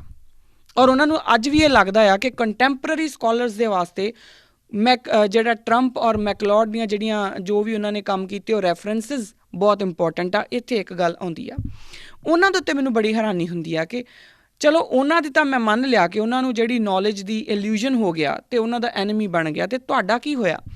ਤੁਹਾਨੂੰ ਪ੍ਰੋਬਲਮ ਕਿੱਥੇ ਆ ਕਿ ਅਸੀਂ ਜੋ ਪੰਜਾਬ ਵੱਲ ਦੇ ਜਾਂ ਜਿਹੜੇ ਅਸੀਂ ਉੱਧਰ ਦੇ ਲੋਕ ਆ ਨਾ, ਈਸਟ ਜਿਹੜੇ ਗਲੋਬਲ ਆਪਾਂ ਜਿਹੜੇ ਈਸਟ ਦੇ ਲੋਕ ਆ, ਸਾਨੂੰ ਇਹ ਲੱਗਦਾ ਆ ਕਿ ਜਿਹੜੀ ਵੀ ਚੀਜ਼ ਵੈਸਟ ਤੋਂ ਆ ਗਈ ਉਹ ਸੱਚੀ ਆ। ਵੈਸਟ ਨੇ ਤੁਹਾਨੂੰ ਕਹਿ ਦਿੱਤਾ ਕਿ ਅਸੀਂ ਚੰਦਰਮਾ 'ਤੇ ਗਏ ਹਾਂ, ਤੁਸੀਂ ਕਹਿਣਾ ਵਾਹ ਗਏ ਹੋਣਗੇ। ਅਤੇ ਜੇ ਕਿਸੇ ਉੱਧਰ ਦੇ ਕਿਸੇ ਬੰਦੇ ਨੇ ਕਹਿ ਦਿੱਤਾ ਨਾ ਕਿ ਮੈਂ ਤਾਂ ਪਹਿਲਾਂ ਹੀ ਦੇਖ ਕੇ ਆਇਆ ਸੀਗਾ, ਮੈਂ ਤਾਂ ਅੰਦਰੋਂ ਟਰੈਵਲ ਕੀਤਾ, ਤੁਸੀਂ ਕਹਿਣਾ ਇਹ ਝੂਠ ਆ, ਇਹ ਗੱਪ ਹੈ, ਸਾਇੰਟੀਫਿਕ ਹੀ ਨਹੀਂ ਹੈ। ਸੋ ਬੇਸਿਕਲੀ ਜਿਹੜਾ ਸਾਡਾ ਸਾਇੰਸ ਦਾ ਫਲਸਫਾ ਨਾ ਉਹ ਅਸੀਂ ਵੈਸਟ ਤੋਂ ਲੈਂਦੇ ਹਾਂ। ਜਿਹੜੇ ਸਾਡੇ ਸਿੱਖ ਸਕਾਲਰ ਨੇ ਉਹ ਮੈਕਲੋਡ, ਟਰੰਪ, ਇਹਨਾਂ ਨੂੰ ਕੋਟ ਕਰਨਾ ਤਾਂ ਸਮਝਦੇ ਆ ਠੀਕ। ਅਤੇ ਜਦੋਂ ਆਪਣੀ ਵਾਰੀ ਆਉਂਦੀ ਆ, ਸਾਡੇ ਕੋਲ ਪੂਰਨ ਸਿੰਘ ਹੋਣੀ ਹੈਗੇ ਆ, ਪ੍ਰੋਫੈਸਰ ਸਾਹਿਬ ਸਿੰਘ ਹੋਣੀ ਹੈਗੇ ਆ, ਸਾਡੇ ਕੋਲ ਬੜੀਆਂ ਮਹਿਬੂਬ ਸਾਹਿਬ ਹੋਣੀ ਹੈਗੇ ਆ, ਅਸੀਂ ਉਹਨਾਂ ਨੂੰ ਕੋਟ ਕਰਨਾ ਠੀਕ ਨਹੀਂ ਸਮਝਦੇ। ਜਦ ਕਿ ਉਹਨਾਂ ਨੇ ਸਿੱਖ ਫਲਸਫੇ ਨੂੰ ਸਿਰਫ ਟਰਾਂਸਲੇਸ਼ਨ ਵਿੱਚ ਨਹੀਂ ਸਮਝਿਆ, ਉਹਨਾਂ ਨੇ ਬਕਾਇਦਾ ਜੀਆ ਆ। ਸਿੱਖ ਫਲਸਫੇ ਨੂੰ ਜੀ ਕੇ ਉਹਨਾਂ ਨੇ ਗੁਰੂ ਦੀ ਆਪਣੇ ਗੁਰੂ ਦੀ ਜੋ ਮੈਂ ਤੁਹਾਨੂੰ ਪਹਿਲੇ ਚੱਲਦਿਆਂ ਸ਼ੁਰੂ ਕੀਤਾ ਸੀ, ਜਿਹੜੀ ਸੁਪਰ ਕੌਨਸ਼ੀਅਸ ਲੈਵਲ ਦੇ ਉੱਪਰ ਤੁਹਾਡੇ ਗੁਰੂ ਦੇ ਨਾਲ ਜੋ ਰਿਸ਼ਤਾ ਆ, ਉਸ ਰਿਸ਼ਤੇ ਦੇ ਵਿੱਚੋਂ ਉਹਨਾਂ ਦੀਆਂ ਜਿਹੜੀਆਂ ਇੰਟਰਪ੍ਰੀਟੇਸ਼ਨਸ ਆ ਉਹ ਨਿਕਲੀਆਂ ਆ। ਅਸੀਂ ਉਹਨਾਂ ਨੂੰ ਕੋਟ ਨਹੀਂ ਕਰਦੇ, ਅਸੀਂ ਕਰਦੇ ਹਾਂ ਕੋਟ ਮੈਕਲੋਡ ਨੂੰ। ਹੈਰਾਨੀ ਹੁੰਦੀ ਆ ਔਰ ਮੈਨੂੰ ਕਈ ਵਾਰੀ ਸਮਝ ਨਹੀਂ ਆਉਂਦੀ ਕਿ ਕਿਆ ਮੈਂ ਸਕਾਲਰਸ ਕਹਾਂ ਇਹਨਾਂ ਨੂੰ ਕਿ ਨਾ ਕਹਾਂ, ਕਿਉਂਕਿ ਸਕਾਲਰ ਦਾ ਮਤਲਬ ਹੁੰਦਾ ਜੋ ਹਰ ਇੱਕ ਤਰੀਕੇ ਨਾਲ ਚੀਜ਼ਾਂ ਨੂੰ ਥੋੜ੍ਹਾ ਜਿਹਾ ਤੋਲ ਕੇ ਦੇਖੇ, ਉਹ ਤੱਕੜੀ ਦੇ ਵਿੱਚ ਸਾਰਾ ਕੁਝ ਤੋਲ ਕੇ ਦੇਖੇ ਕਿ ਕੌਣ ਕੀ ਕਹਿ ਰਿਹਾ ਆ। ਕੋਈ ਇੱਕ ਪੇਪਰ ਤਾਂ ਤੁਸੀਂ ਲਿਖ ਸਕਦੇ ਸੀ ਨਾ, ਕੋਈ ਇੱਕ ਪੇਪਰ ਕਿ ਮੈਕਲੋਡ ਜਾਂ ਟਰੰਪ ਨੇ ਕਿੱਥੇ ਗਲਤੀਆਂ ਕੀਤੀਆਂ।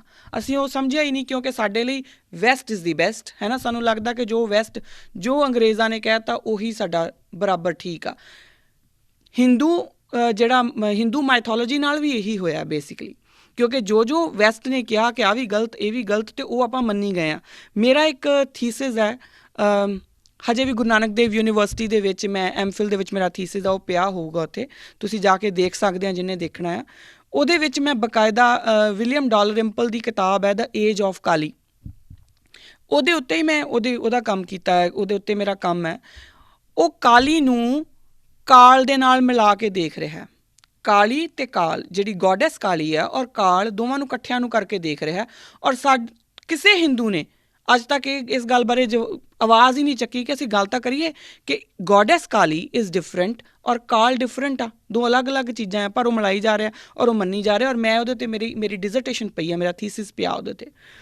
ਖੈਰ ਇਹ ਸਾਡੇ 'ਚ ਨਾ ਇੱਕ ਇਨਬਿਲਟ ਚੀਜ਼ ਆ ਕਿ ਜੋ ਵੈਸਟ 'ਚੋਂ ਆ ਗਿਆ ਅਸੀਂ ਉਹਨੂੰ ਮੰਨ ਲਿਆ, ਜੋ ਵੈਸਟ 'ਚੋਂ ਨਹੀਂ ਆਇਆ ਅਸੀਂ ਉਹਨੂੰ ਨਕਾਰ ਦਿੱਤਾ। ਸਾਡੇ ਸਿੱਖ ਸਕਾਲਰਸ ਨੂੰ ਇਹ ਬਕਾਇਦਾ ਚਾਹੀਦਾ ਸੀਗਾ ਕਿ ਉਹ ਆਪਣੇ ਸਕਾਲਰਸ ਦੀ ਗੱਲ ਵੀ ਕਰਦੇ, ਉਹ ਆਪਣੇ ਸਕਾਲਰਸ ਦੇ ਨਾਲ ਮੈਂ ਨਹੀਂ ਕਹਿ ਰਹੀ ਕਿ ਤੁਸੀਂ ਉਹਨਾਂ ਦੀ ਗੱਲ ਮੰਨ ਜਾਂਦੇ, ਪਰ ਇੱਕ ਕੰਪੈਰੇਟਿਵ ਸਟੱਡੀ ਤਾਂ ਕਰਦੇ ਨਾ, ਘੱਟੋ ਘੱਟ ਇੱਕ ਪੇਪਰ ਤਾਂ ਲਿਖਦੇ ਜਿਹਦੇ ਵਿੱਚ ਇੱਕ ਕੰਪੈਰੇਟਿਵ ਸਟੱਡੀ ਹੁੰਦੀ। ਚਲੋ ਵਾਟ ਐਵਰ ਇਜ਼ ਦਾ ਕੇਸ, ਗੱਲ ਆਪਾਂ ਆਈਏ ਕਿਉਂਕਿ ਆਪਣੇ ਕੋਲ ਸਮਾਂ ਫਿਰ ਇਜਾਜ਼ਤ ਨਹੀਂ ਦੇ ਰਿਹਾ, ਕਿ ਇੱਕ ਓਂਕਾਰ ਅਤੇ ਓਮ ਨੂੰ ਜਿੱਦਾਂ ਵੀ ਕਰਕੇ ਇਹਨਾਂ ਨੇ ਇੱਕ ਕੰਪੀਟੀਸ਼ਨ ਦੇ ਵਿੱਚ ਖੜਾ ਕਰ ਦਿੱਤਾ ਔਰ ਉਸੇ ਕੰਪੀਟੀਸ਼ਨ ਦੇ ਵਿੱਚੋਂ ਸਾਡੀਆਂ ਆਪਣੀਆਂ ਲੜਾਈਆਂ ਨਿਕਲ ਕੇ ਆ ਗਈਆਂ।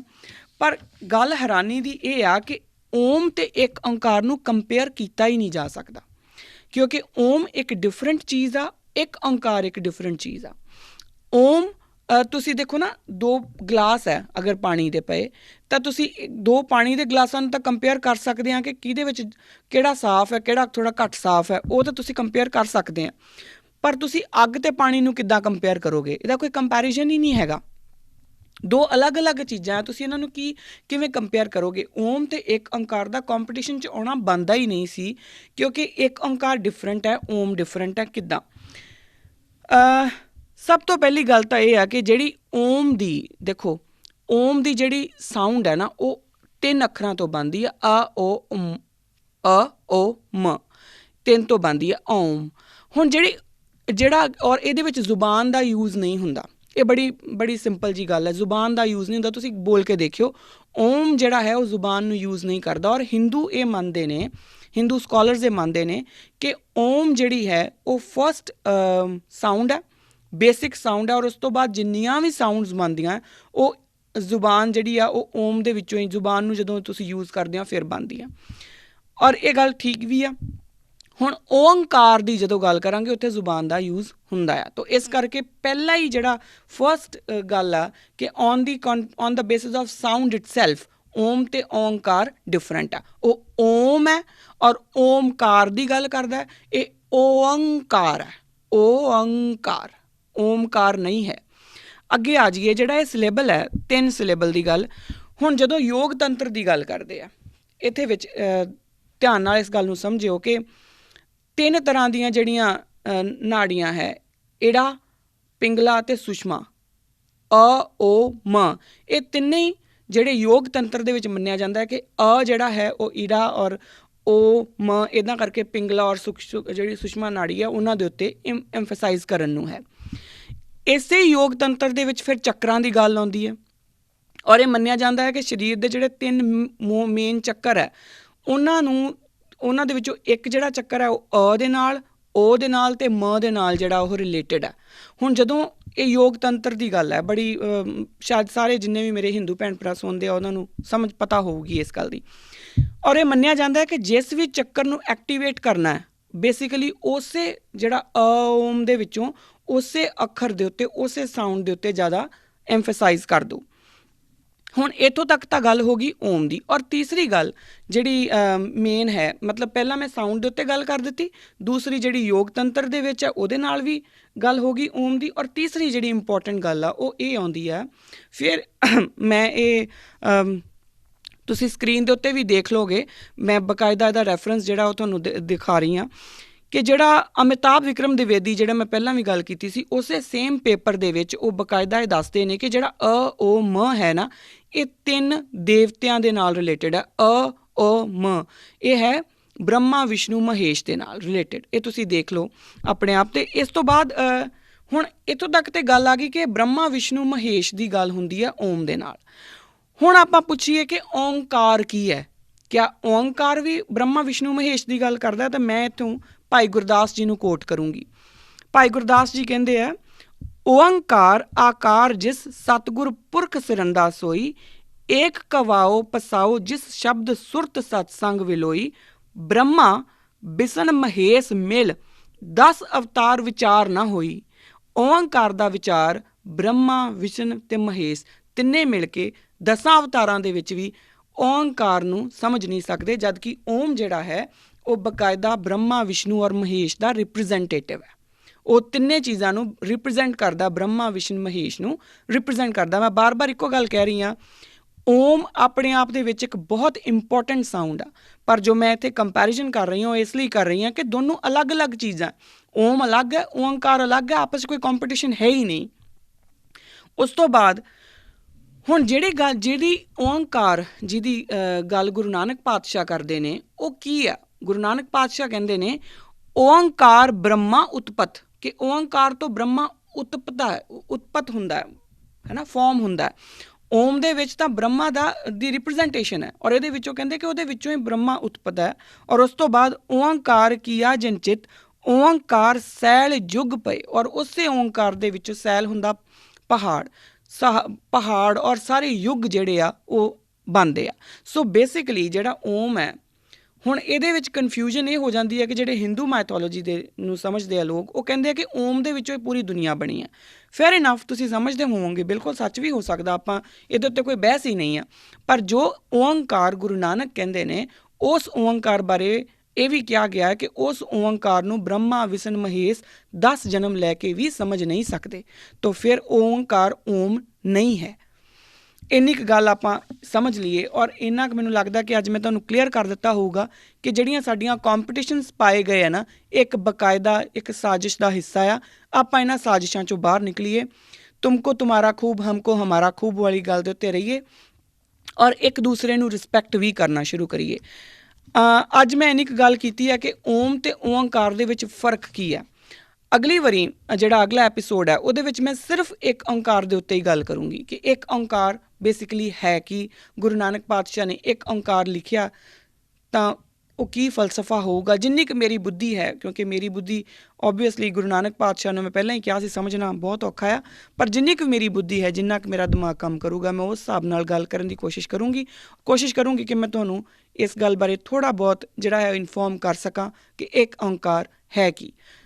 ਇੰਨੀ ਗੱਲ ਕਹਿੰਦੇ ਹੋਏ ਮੈਂ ਆਪਣੀ ਬਾਣੀ ਨੂੰ ਵਿਸ਼ਰਾਮ ਦਿੰਦੀ ਹਾਂ ਜੀ। ਭੁੱਲਾਂ ਚੁੱਕਾਂ ਦੀ ਖਿਮਾ। ਵਾਹਿਗੁਰੂ ਜੀ ਕਾ ਖਾਲਸਾ, ਵਾਹਿਗੁਰੂ ਜੀ ਕੀ ਫਤਿਹ।